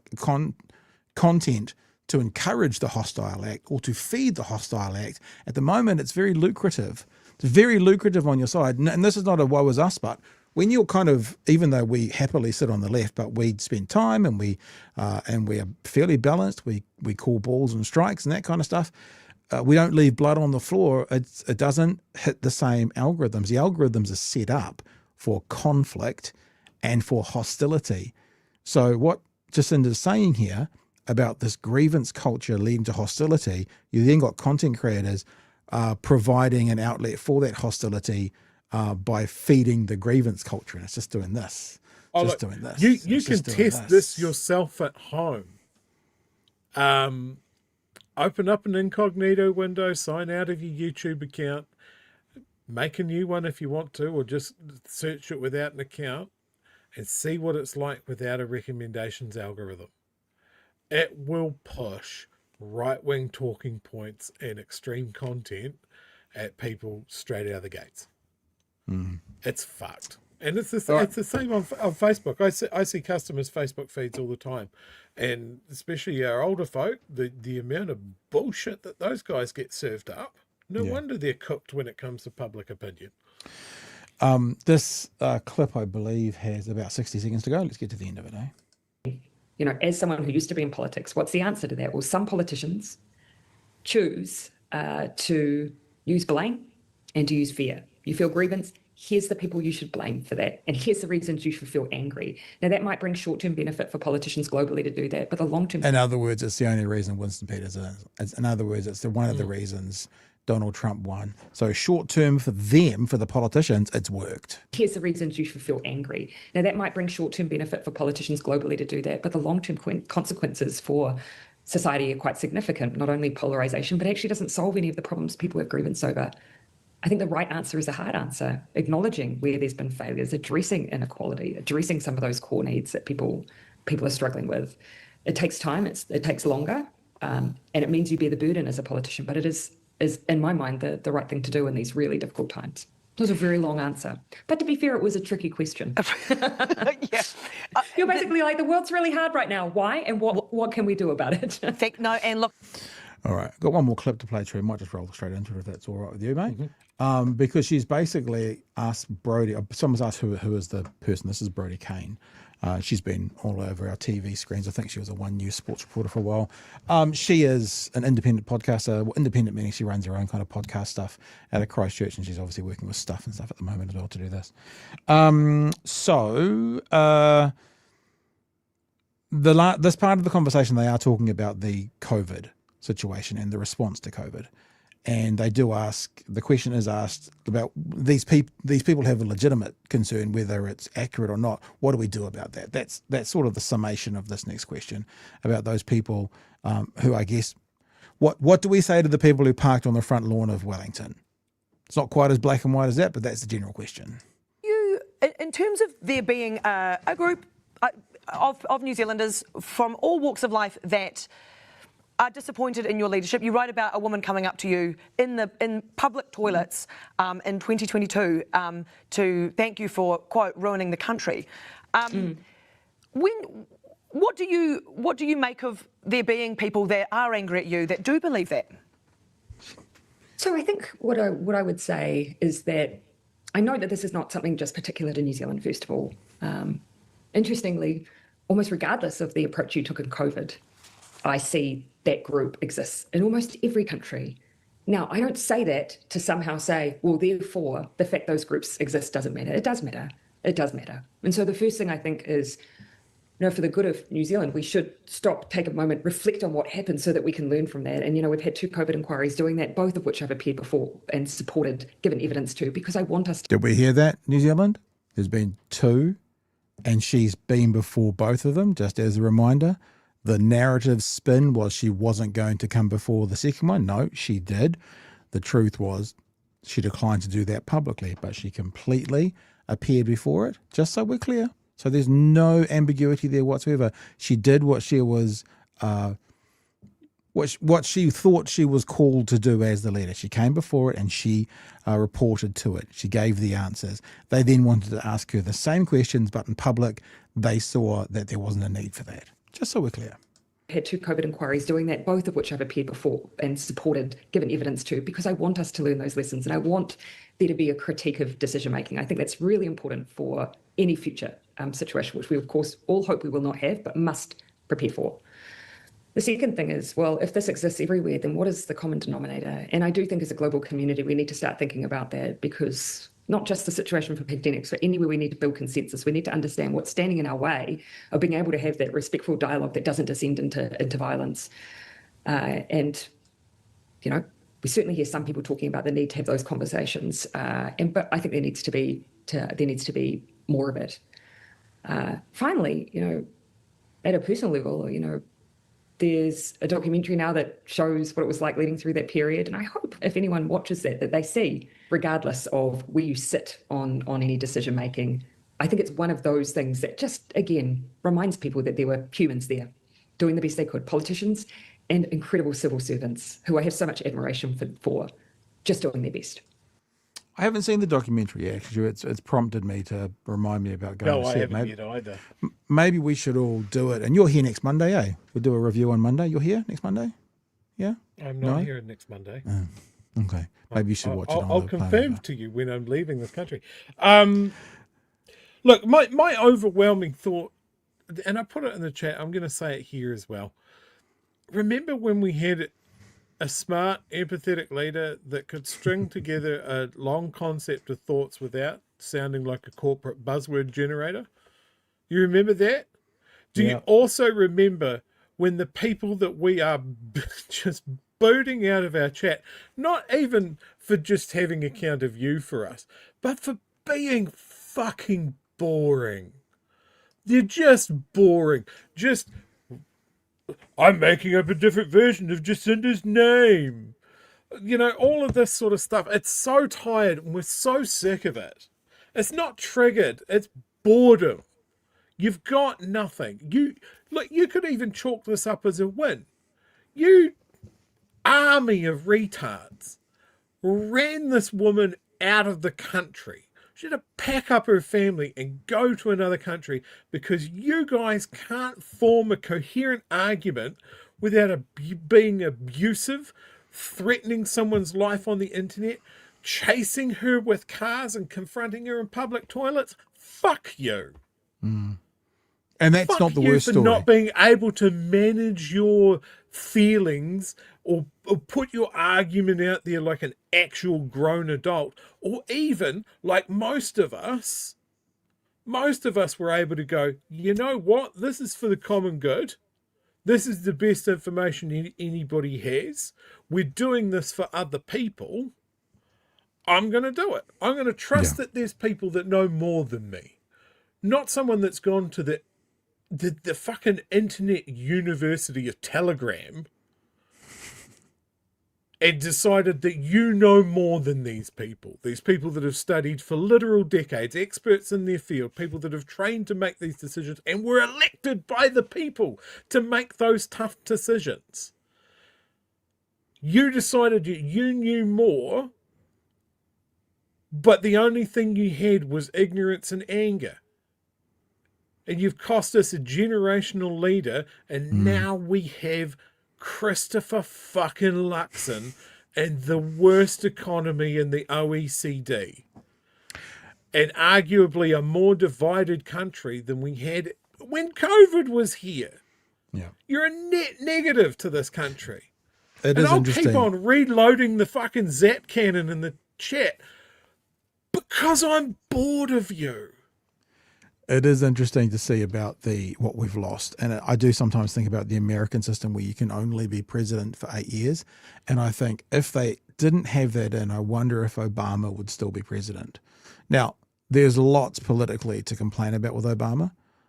You know, the war crimes he committed and stuff. But as far as the intelligence of a politician versus what came after him, it's pretty much night and day.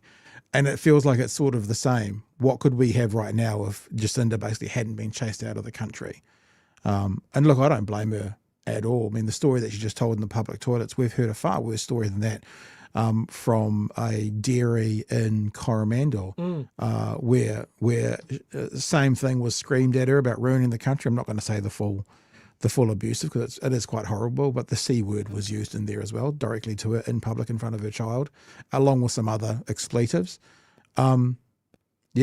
Sorry, New Zealand, you don't get to do that and keep it. I actually agree with you, Chewy, a generational leader. I remember interviewing Michelle Acorte through that period, and she was talking about voting. So it would have been pre-2020. It was probably during the first stages of the pandemic.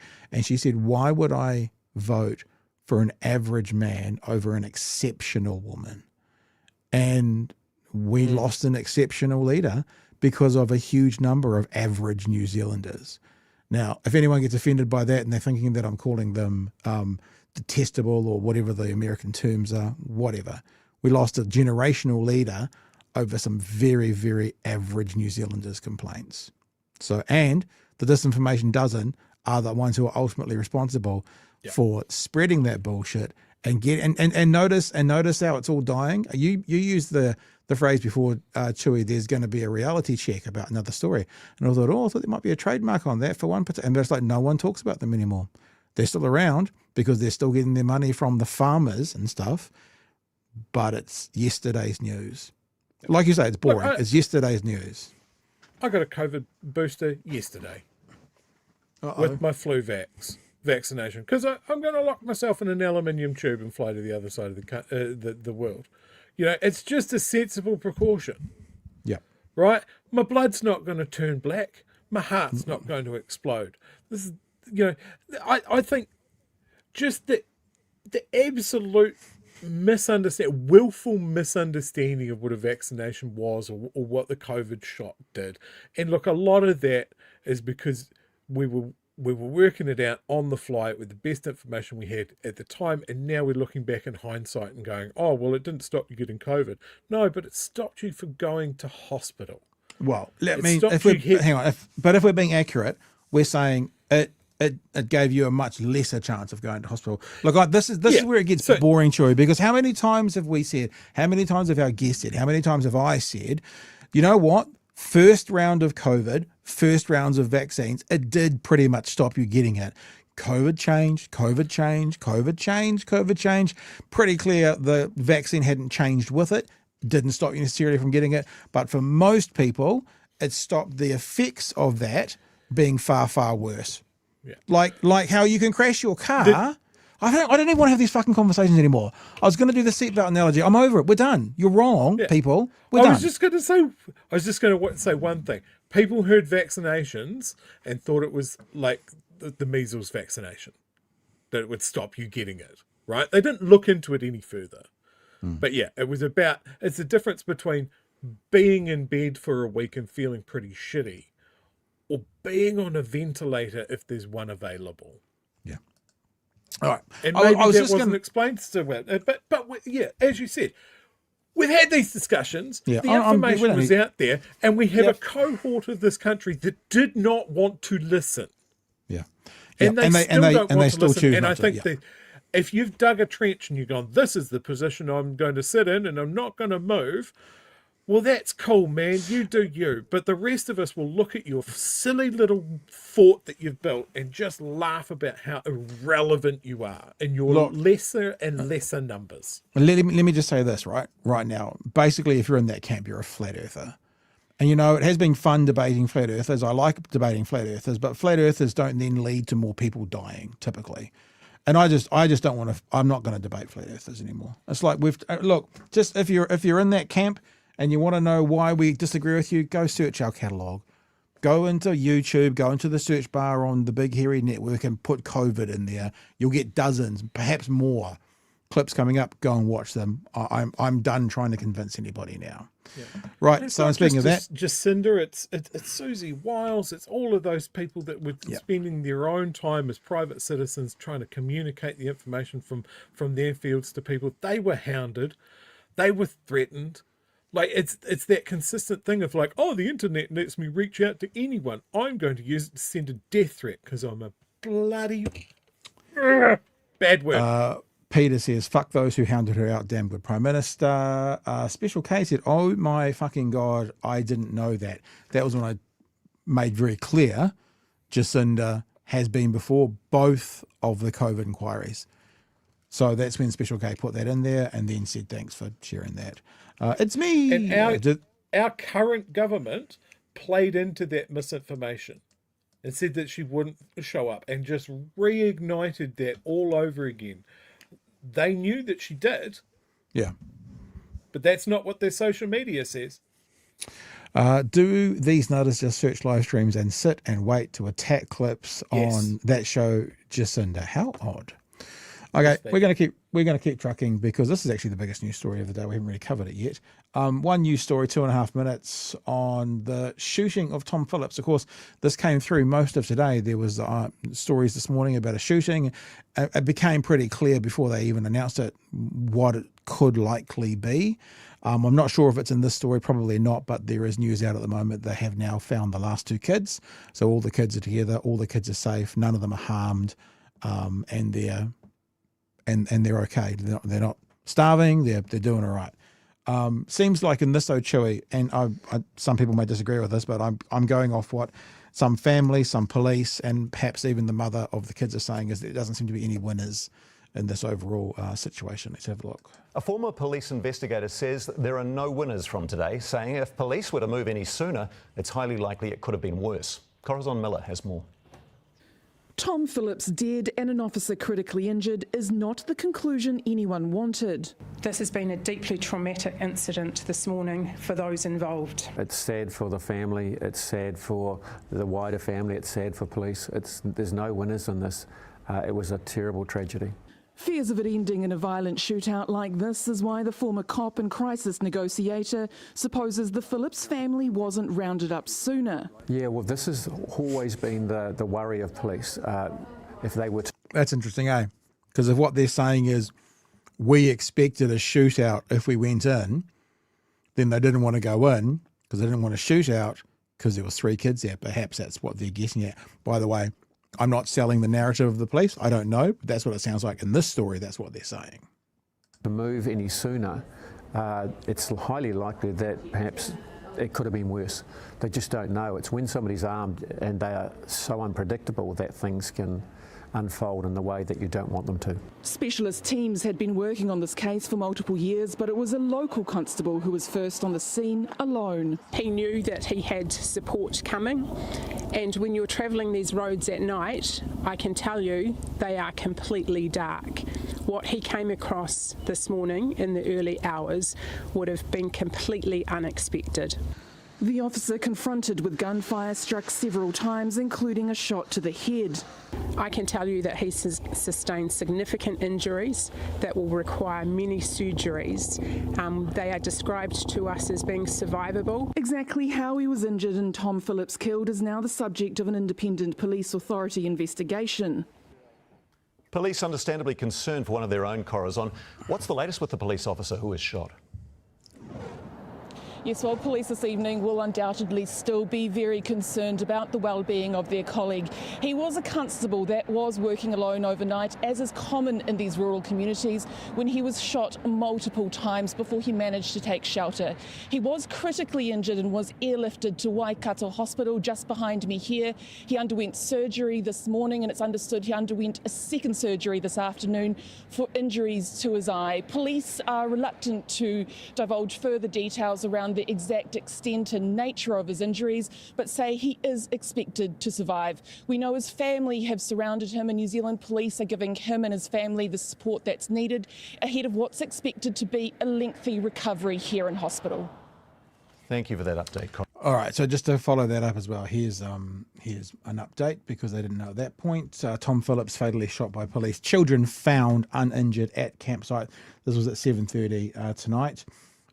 Information came to police. I'm just going to read the phone about the children. Do you want to pick? Why don't you pick up on what we've just watched, Chewy, while I find the thing about the children?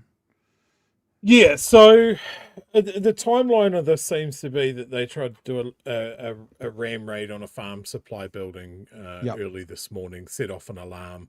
A local officer responded, saw him. Road spikes were deployed against his quad bike. He had his eldest child with him. And then things get a little bit muddy there.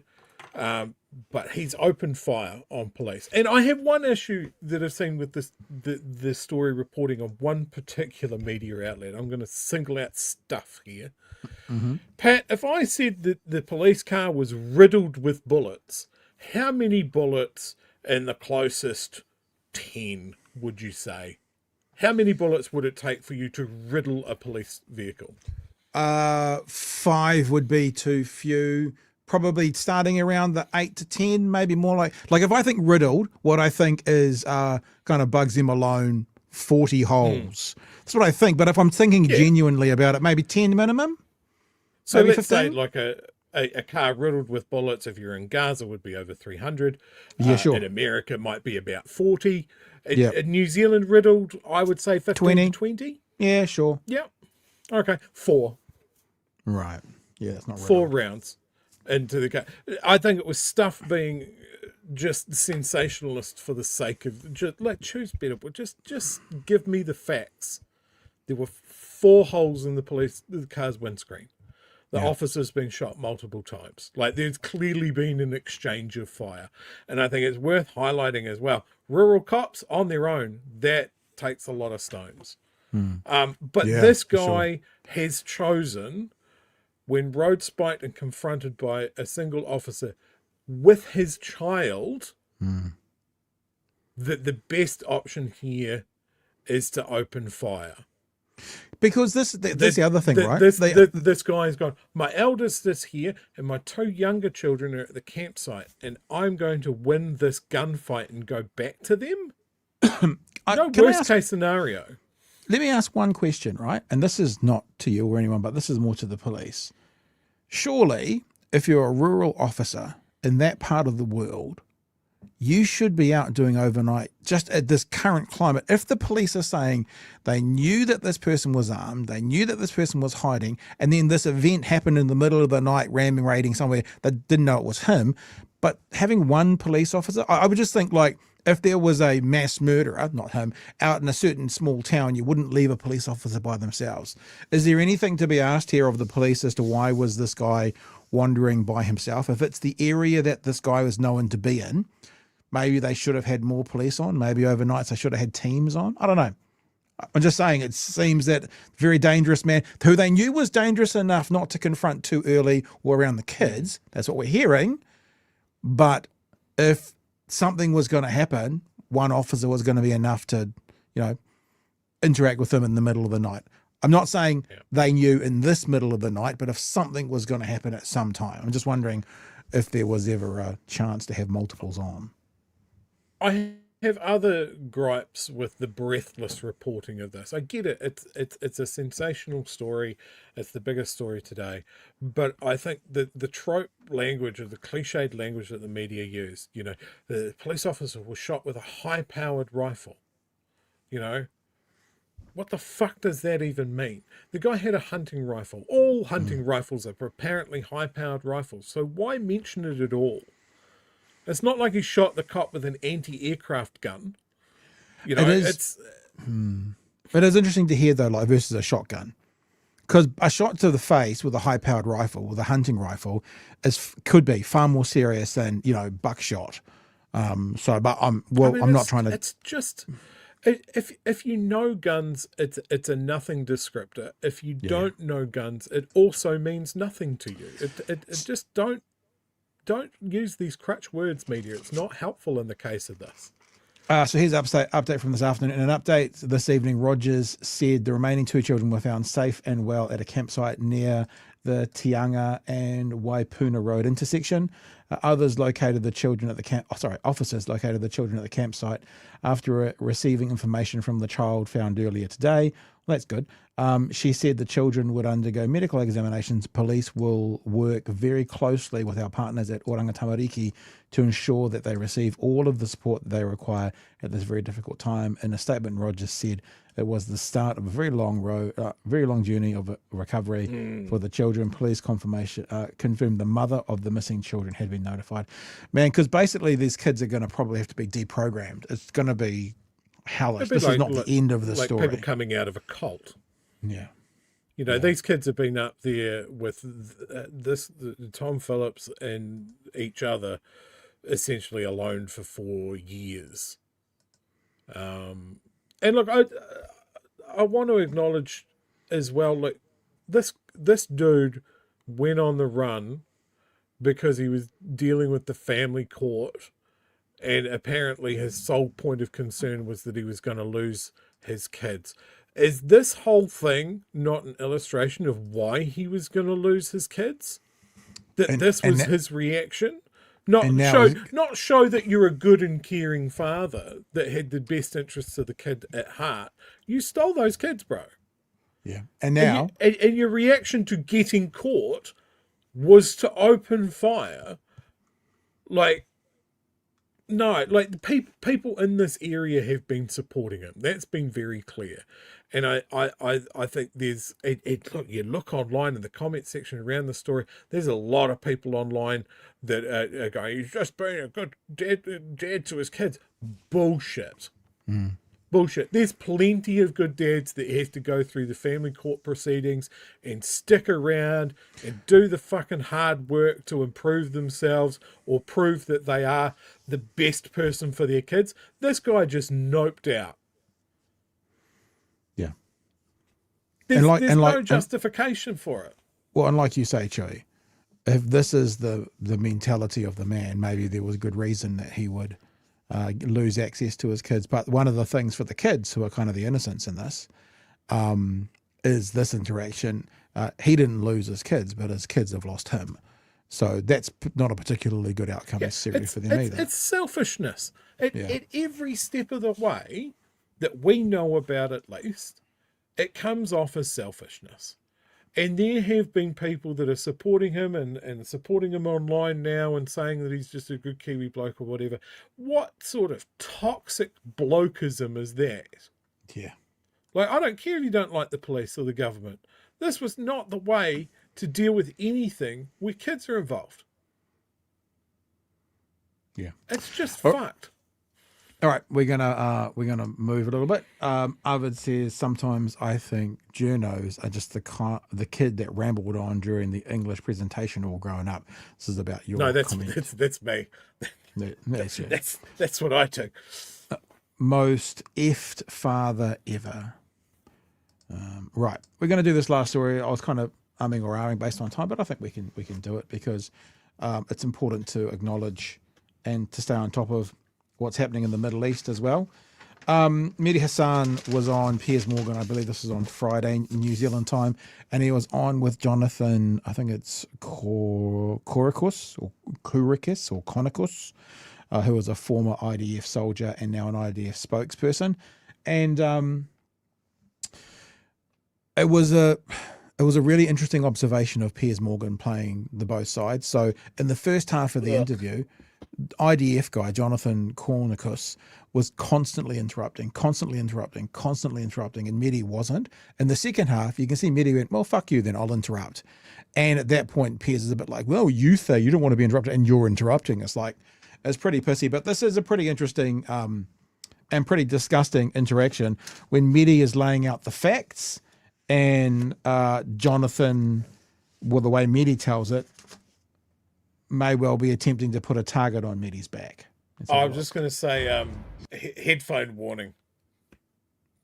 Because of you? Is that what you're saying? No, just because of this discussion. It's particularly good in headphones. Ah, okay. Here we go. He wants this war to continue for his own reasons, for the ideological reasons of his cabinet allies. And the military, the Israeli military has now come to its senses saying, this is not helping. This is the same Israeli military that has committed multiple war crimes. I mean, Jonathan talked earlier about, what the purpose of combat is. He said he was a proud IDF man. He's proudly part of a military that last week bombed a hospital not once, but twice. A double tap strike, according to CNN, triple tap strike, killing emergency responders, journalists, aid workers in front of our eyes. That is his glorious military. It's an Israeli military which, according to Dr. Nick Maynard, Piers, who you know, British doctor, I interviewed him last month, he said he treated Palestinian teenagers in his hospital in Gaza over the summer who were shot in the testicles, multiple children shot in We covered this. This is what the belief is, that the IDF soldiers were sort of playing a game, because one day in the hospital, all these kids turned up being shot in the testicle, and the next day they all turned up being shot in the left thigh, and the next day they all turned up being shot in the right ankle. So they reckon that they were, I obviously wasn't there. I'm not saying they were literally making bets, but because of the areas that these kids were coming in being shot were also grouped like that they're assuming that the IDF were kind of going, what shall we do today? Hey, let's shoot him in the dick and see what happens. So that's where that's coming from. his hospital in Gaza over the summer who were shot in the testicles, multiple children shot in the testicles by Jonathan's military, the same military that killed 15 paramedics in April and then just buried them with their ambulances in the sand. They were buried in the sand by the Israeli military in April. They lied, the Israelis. They said, oh, the lights were off. We didn't know who they were. Hamas were firing. Turned out all to be a lie. You know what the Israelis did, Piers? They fired the deputy commander. That's it. Nobody went to prison. No one was charged. They murdered 15 people. That's the military that Jonathan's come to defend. The most immoral military right now in the world that is bombing hospitals in front of our eyes. Jonathan? Yeah, it's, it's various levels of ridiculous. But listen, Mehdi, there's been a job opening. Israel finally got rid of Abu Ubaidah, a very prolific and well-to-do Hamas You've really got to get better with your Hamas. Get him. Let's go back again. We'll try and let him just get the fuck off out there because it's beautiful. Here we go. There's been a job opening. Israel finally got rid of Abu Ubaidah, a very prolific and well-to-do Hamas. You've really got to get better with your Hamas propaganda. You're a language, racist, small man. genocidal, war criminal. You support war criminals. Well, you're trying to put a target on me? Are you and Elon Levy trying to put a target on me? Are you trying to put a target on me? You keep saying I'm Hamas, and you support killing Hamas. You've done it so with do you want to kill me? It won't work with me, little Mehdi. Little Mehdi, you've done that shtick with Elon. It doesn't impress me. But I'm telling you is that if you improve your Arabic just a bit, you keep saying I'm Hamas based on nothing. If you improve your Arabic just a bit, I think you are well on track to become a very prolific spokesperson for Hamas. Your troops engaged in sexual violence against Palestinian women. You're being investigated in the International Criminal Court. You are part of an army that is committing genocide, Jonathan. You are touting Hamas's propaganda lies. You are regurgitating things from April and from September. The genocidal Israeli military. Let me jump in. Jonathan, let me jump in, please. Israeli military. All right. And now you want to kill every journalist that speaks out against you. Yeah, Jonathan. You killed 5 journalists last week. Jonathan, on that, Jonathan, I think you would do an excellent job at replacing Abu Ubaidah. Your military killed 5 journalists. Let me ask a question, and you're doing a great job. And you're doing a great job as Julius Streicher. Right, let me ask a question because nobody can hear either of you. Nobody can hear either of you. That's how history will. There you go. There's clip number 1. I've got another clip to play. I assume. I was going to say that's got to be that's got to be some more money in the meter or something. That's got to be the most satisfying. Oh, fuck off in the history of the world. Like the most satisfying in the history of the world. You can just tell from that Mr. fucking IDF fatneck over there was just like he'd worked out what he was going to say in the green room before they went live. And he's workshopped with his mates and goes, "Oh, I'm going on an interview with Mehdi Hassan. I'm going to hit him with this. I'm not going to say that we should drone strike him, but I'm going to suggest that he take the job where he gets drone strike. But I'll be so fucking clever." And he's deployed that out with all the casualness of an amateur dramatic society actor. And Mehdi's just gone, "I'll get fucked straight away." Yeah. And then all they do is talk over each other. And look, this is a part of what I'm going to get to. I've got 2 other clips. Really, the next clip is important to play because it's about the killing of Palestinian journalists. And what I realised, we've all realised this, but sometimes when something crystallises in your head, is that the IDF use the excuse, right? And it's the excuse, it's not the reality, that they won't let international journalists in there because they can't guarantee their safety. Of course, we know they won't let international journalists in there because international journalists will tell the world what's happening for sure. And I just thought about it today, Chewy. Over 200 journalists have been killed by the IDF. So at the same time they're killing literally hundreds of journalists, they're saying we can't let journalists in because we can't protect them from Hamas, whilst they are killing dozens and dozens and dozens and dozens and dozens of journalists. And this next clip is a little bit of a conversation about that. It's about 3 minutes. I don't know if we'll get through it all, but let's just start it. And because there's one other little epiphany I want to share with you before we wrap up tonight. There is a belief that Israel is going about now deliberately or systematically killing Palestinian journalists. There's a belief of that, Piers, because that's what they're doing. So that's why to the be belief fair, is there. to be perfectly fair, the belief is with a very specific subsect of society, and that is people that can recognise truth when it's put in front of them. That can read and that can see the truth. All right. Yeah. Let's just listen to how he's going to respond. Chief Silencer, what is your response to that? Yeah, that belief is wrong, and I have a few things to say. First, about the horrible, tragic mistake at Nasser Hospital. That is not what I envision in terms of Israeli operations. That is a tactical mistake by forces on the ground. So many mistakes, they just keep happening. So we either attack only Hamas, or we just make all these mistakes, but nothing's wrong with what we're doing. They're either Hamas combatants or we make a mistake. What, you mean that? What was it, 87% are civilians? Isn't that what the IDF said last week? Yeah. So that 87% mistakes, that 13% fair targets. At the same time, we have an enormously capable military machine that can be incredibly surgical and can strike someone through their bedroom wall 3 or 4 countries over, thousands of kilometres away. But on the flip side of that, we're enormously incompetent as well. We can't tell the difference between a camera on a tripod or an RPG on a hospital. No, it's better than that. I mean, I think Medi's going to say this first. Reuters told them that they had a camera in that position and they bombed it anyway. So even if they're going to say we thought it was a Hamas, if Hamas was had the cameras to watch soldiers, Reuters had actually already said that's our camera. Just so you know, this is where we're going to be. Camera on top of a building.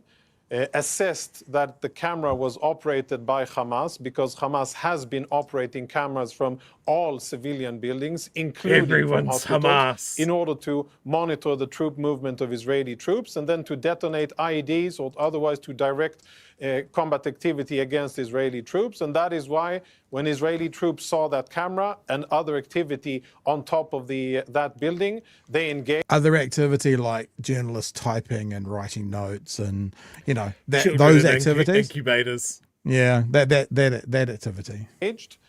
Regretfully, 5 journalists, some of them working for international media outlets, were killed. That is not a desired outcome. That is a mistake, and that should not happen on the battlefield. Full stop. 6 terrorists were also killed. Why does it keep happening then? I mean, that should not happen on the battlefield. Full stop. Why has that happened over 200 times? Like, question that was missed out there, Mr. Morgan. So if it shouldn't happen, why does it keep happening? In that attack. When I spoke with 6 Hamas known operatives were killed.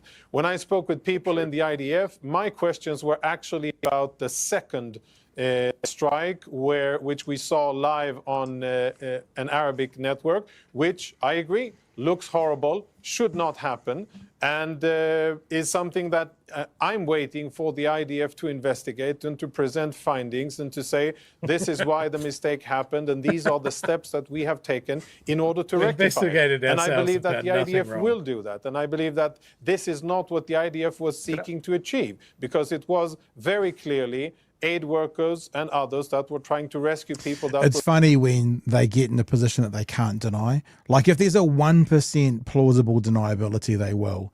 So this is so egregious, not even the IDF will deny it.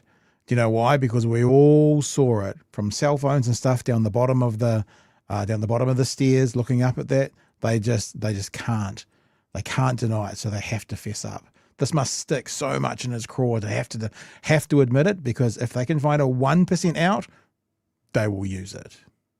Wounded from the first engagement. So this was not intentional. This was a battlefield mistake in a chaotic or very difficult combat environment of troops that are under fire from civilian buildings where the enemy uses hospitals and schools and mosques and houses in order to fire from. This is the reality in Gaza made by Hamas, which we many times gloss over. No, as I said, they were from that. But first of all, Hamas has fired from the Nasser hospital several times in the past, and Hamas has been using cameras from various buildings, mosques, schools, and hospitals in Khan Yunis, in Gaza, in Rafah, in all of the Palestinian villages and here's a cities. question, Pat. And that is why the IDF thought that the cameras. If this sack of shit was telling the truth, which he's not, we have reports that they have snipers in the area that are accurate enough to hit children in the testicles. Specific body parts as part of a game. Right? So they've identified, apparently, that there's a camera on this hospital that's reporting their location. So you have a choice of using these incredibly well-trained, incredibly accurate snipers to deal with this. Or, alternatively, what else have we got in the toolbox? How about 3,000-pound laser-guided bombs? Why don't we use those instead? We don't have to be careful around a hospital. Like, this is, we couldn't do anything. The only thing we had is these airdropped bombs. There's literally nothing else that we can do to solve this problem than blow up a hospital. I think the snipers perhaps are on their tea break, Chewy. That's probably why. And so, option Maybe they've 2. run out of bullets. They'd used them all on children playing in a sandlot in the middle of their destroyed city. From memory, media has a bit of a crack here. So let's just give it another 60 seconds and see where we end, and then we'll wrap up. That they saw were linked to Hamas, but I'm saying it very clearly. That was not the intended outcome. Mehdi? Can I respond, Piers? Yeah. So on this hospital attack, let's just be very clear here, because so much gaslighting going on here. First of all, I'm old enough to remember October 2023 when the world went mad to suggest that Israel would ever attack a hospital. We were told for months Israel would never attack a hospital. Now they proudly attack a hospital and try and justify it with nonsense justifications. We attacked it because there was a Hamas camera on the roof. First of all, it wasn't a Hamas camera. It was a Reuters camera. Reuters already gave the Israeli military their positions. There were no Hamas cameras on the roof. It's a ridiculous new phase of Israeli propaganda to say it was a Hamas camera justified killing 20 people, which was insane. Okay, let me speak. If you stop interrupting, then I'll deal with that lie. You already said it. You said there was Let Mehdi respond, You're please. lying. Hamas terrorists. You're lying. I never get through a single answer on this show. Let Mehdi respond. 6 Israel Hamas operatives were not killed. You claim they were killed. No evidence has been provided to the international media that there were 6 Hamas operatives there. In fact, the 6 photos that were released This is a part of Israel, isn't it? This is a part of what they do. And next, we'll wrap up with this little thought I had today. But what they just do is say, this is fact, this is fact. Provide the evidence. Don't need to. This is fact, this is fact. It is your consummate, perfect dictionary definition of gaslighting. They are self-referential truths. They say, we say it's a fact, so it's a fact. And then, of course, their supporters, Zionists out there, will say, but they killed six Hamas members. And you go, what's the evidence for it? And they go, well, we've seen it from the IDF, where they haven't shown any, but they say it like it's fact, and then it becomes fact in the minds of many people. But when you get to a place like this, you just get one person saying that's wrong, and then the IDF saying, no, it's right. Show us, well, it's right. And that's pretty much the tactic from here on in. This has got about 45 seconds. Provided to the international media that there were 6 Hamas operatives there. In fact, the 6 photos that were released here, 2 of them were killed the day before. One of them was a well-known local firefighter who Israel already dealt with. They were not 6 Hamas operatives who were killed in that strike. As for it being a mistake, how can it be a mistake, Piers, when it was a double? Can you shut up? Doesn't make it true. Piers, am I going to get to speak on this show? Jonathan, you're just going to let one speak, person let speak him all the speak. time. But I mean, if you're going to lie and you're going to expect me to sit both there and accuse each other of lying all the time. So let Mehdi respond, and you can. This is the worst of this program. And look, I'm showing it, but it's the worst of it. It would, because and we know it's the worst of it. Like, so this is slop tube, yeah? And we know it is because Piers Morgan and his team could have control over this. It's very simple. One gets faded down and one gets left up, and then the other one gets faded down. And this is what they want. This is what rates, right? This is what they want. Now, we're showing it, so we might be a part of the problem, be honest about that, but we're showing it because we're trying to show the response that media has and what he's putting out there and the information for us to learn from, as opposed to the circus that it really is. And the world can see that Jonathan, we're on Piers Morgan. I get to speak. We're not in Gaza. You don't get to kill me as a journalist. I get to speak here and point out that the journalists were killed in the double tap strike. There's no way you can call that a mistake. The only thing you do in life he is can't speak. shut up, can he, Piers? The only thing you do in life is lie and take money from the I'm going to keep Qataris speaking and make my point. Like I said. Israel. All right, let me. There you go. That's enough of that one for now. I've got one more little thing to play, but Chewy, do you want to speak to that first, and then I'll play the last? And the last thing I'm going to play is like 20 seconds. It's just a little thought I had today.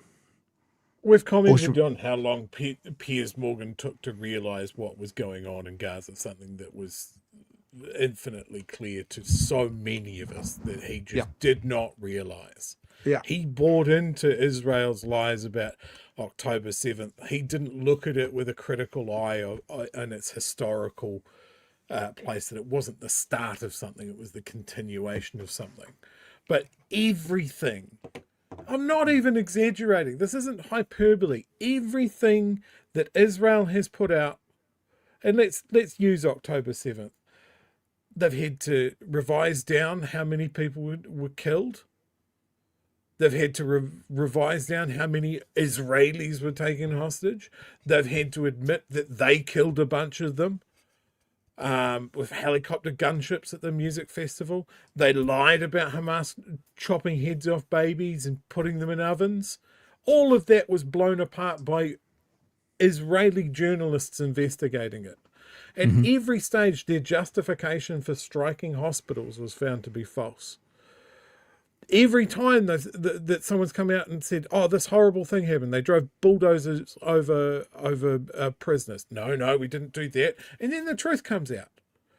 Oh, this is too horrible for words. They evacuated a hospital and left babies in incubators. Well, that's so monstrous. That can't be true from the most moral army on the planet, says Israel. And then proof of that comes out. They let babies die in incubators. They murdered journalists. They've murdered aid workers. And every time they hit it, they kind of justify it. It was like, oh, it's okay that we killed 2, 3, 4, 500 people this week, but we got 6 Hamas operatives. Just trust me, bro. Yeah. Like the math isn't... Why are these... This is a pariah state. I honestly don't understand why Israel is not seeing that the fire that they are stoking is their position in the international community. Yeah, this has done such damage to them. Yeah, but it's because it's not necessarily Israel, like it is, but it isn't. But it's Netanyahu. That's why. It's about one man to start off with, and he's feeding it down. And he can't have this conflict stop because it's this conflict that's keeping him out of the war crimes courts. So I'm not saying it's only him. It can only be him, but he's one of the big reasons for it. This is my last little thing, yeah? And what you're going to get here is just people talking over each other a lot. The content doesn't really even matter, but you know, you're all smarter than me. You'll have got this well before me, but something just crystallized, is that the right word, in my head today about what Israel does with these kinds of conversations. You have no legal standing, you have no moral standing, you have no factual standing, Mehdi. April 2025. The last time you visited anywhere near a war zone was maybe 20 years ago. You realise nobody can understand the word you guys are saying, right? I mean, you do realise that. Who are you it's to fact check? Do you realise when you both talk at the same time, nobody can hear either of you? You realise that? Now, here's a little the crystallization of things that I got today. If you watch this whole interview, and I did, so you don't have to, Mehdi is very measured at the start of it. He lets the guy answer, he talks. As he talks, the guy talks over him. Piers Morgan, you realise no one can hear you when you both talk over each other. That's the IDF plan. The plan of this guy is to not allow you to hear what Mehdi's saying. That's the plan. That's a part of what he's trying to do. So Piers is right. Nobody can hear the like someone said, oh fuck you needs to be a drop on our soundboard. It kind of can't because it's talking over each other and it'll be weird. So the IDF spokesperson has a plan for you not to hear Mehdi, which is why he talks over him. So when Piers goes, do you realise that they can't hear you speak when you talk over each other?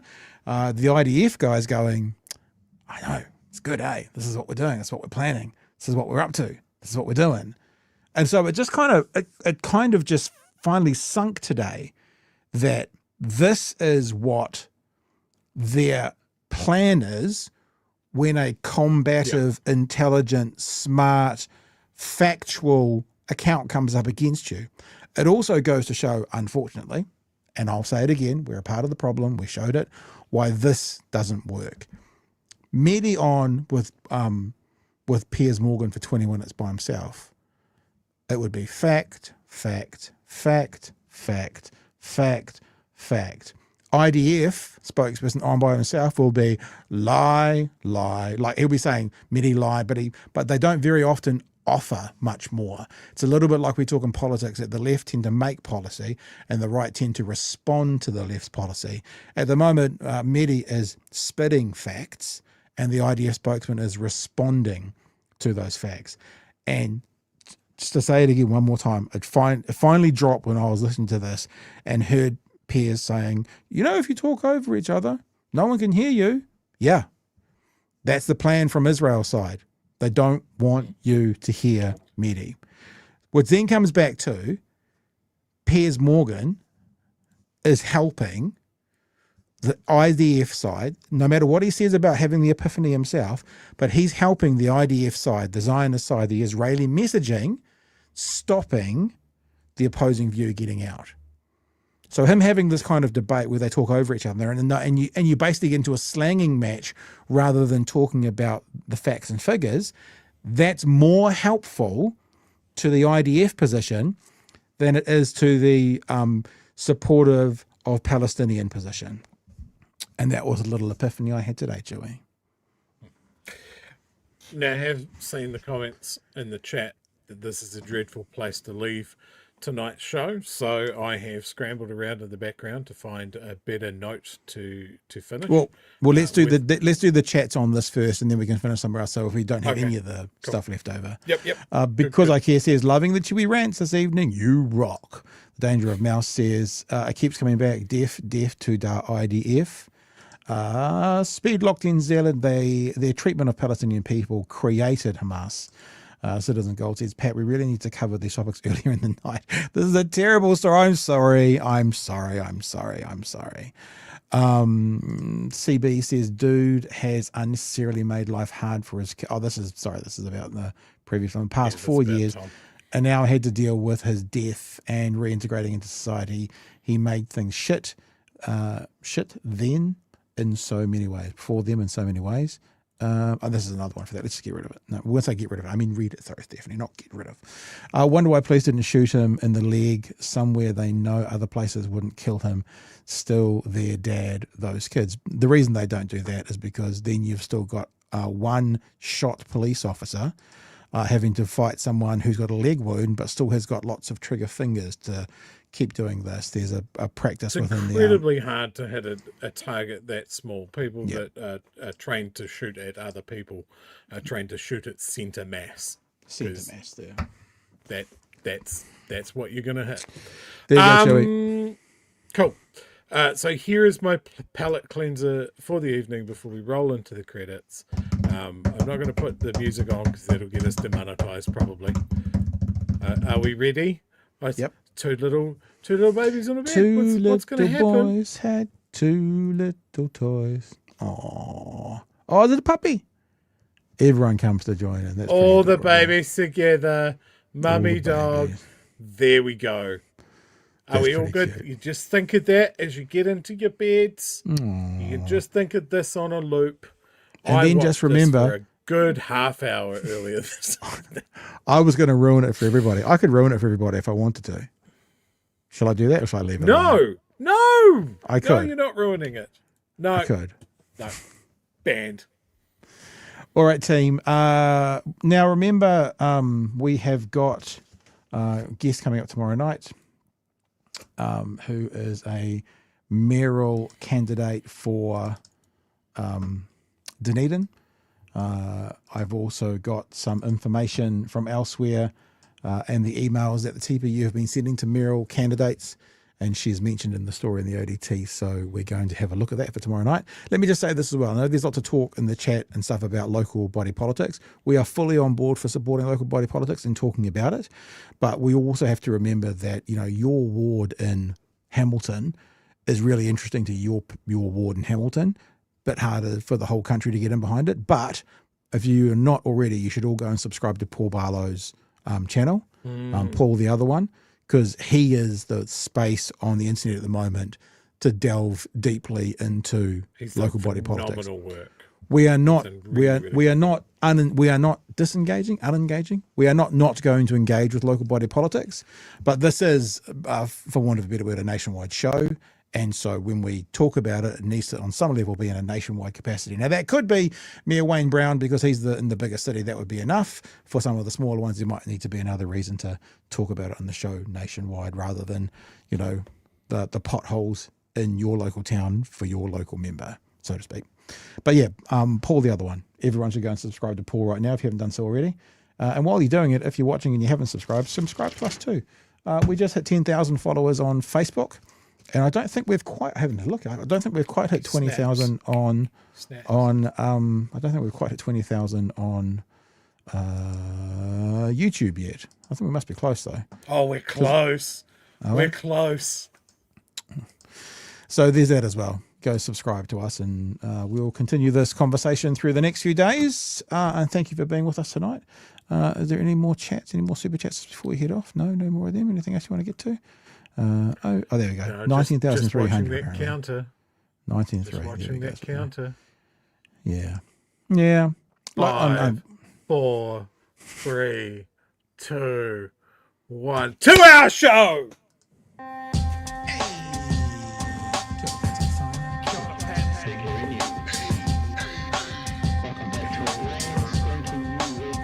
Help us settle a debate, whether it be thoughtful or funny, even if we're all creatures of hate. It's a fine line that we're walking together. For better, push aside the temptation to berate. Let's take a note of the corners we stand in. As many points as the hairs on my chinny chin chin. When the news that we're watching is hairy, knowing all the things that we need to be wary of. Like the rich have their hand out for rewards, while the many have to work at what they can't afford.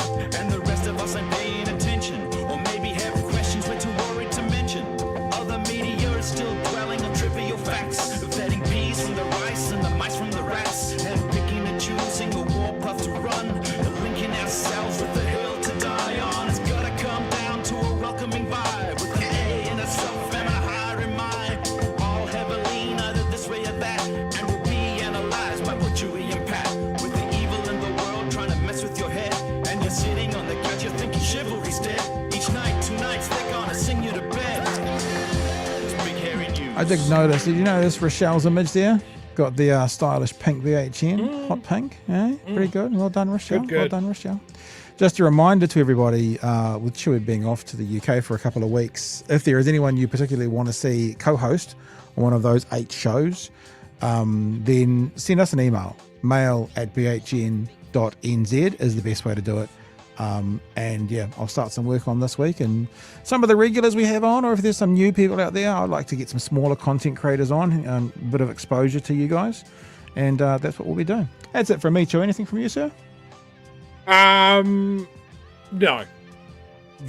I've got it all out. All right. Yeah, you shouldn't have told us about that. That's something you should keep behind closed doors like that. Anyway, thanks, team. We'll catch you tomorrow night from 9 for another edition of Big Hairy News. Hooroo. Cheers, fam.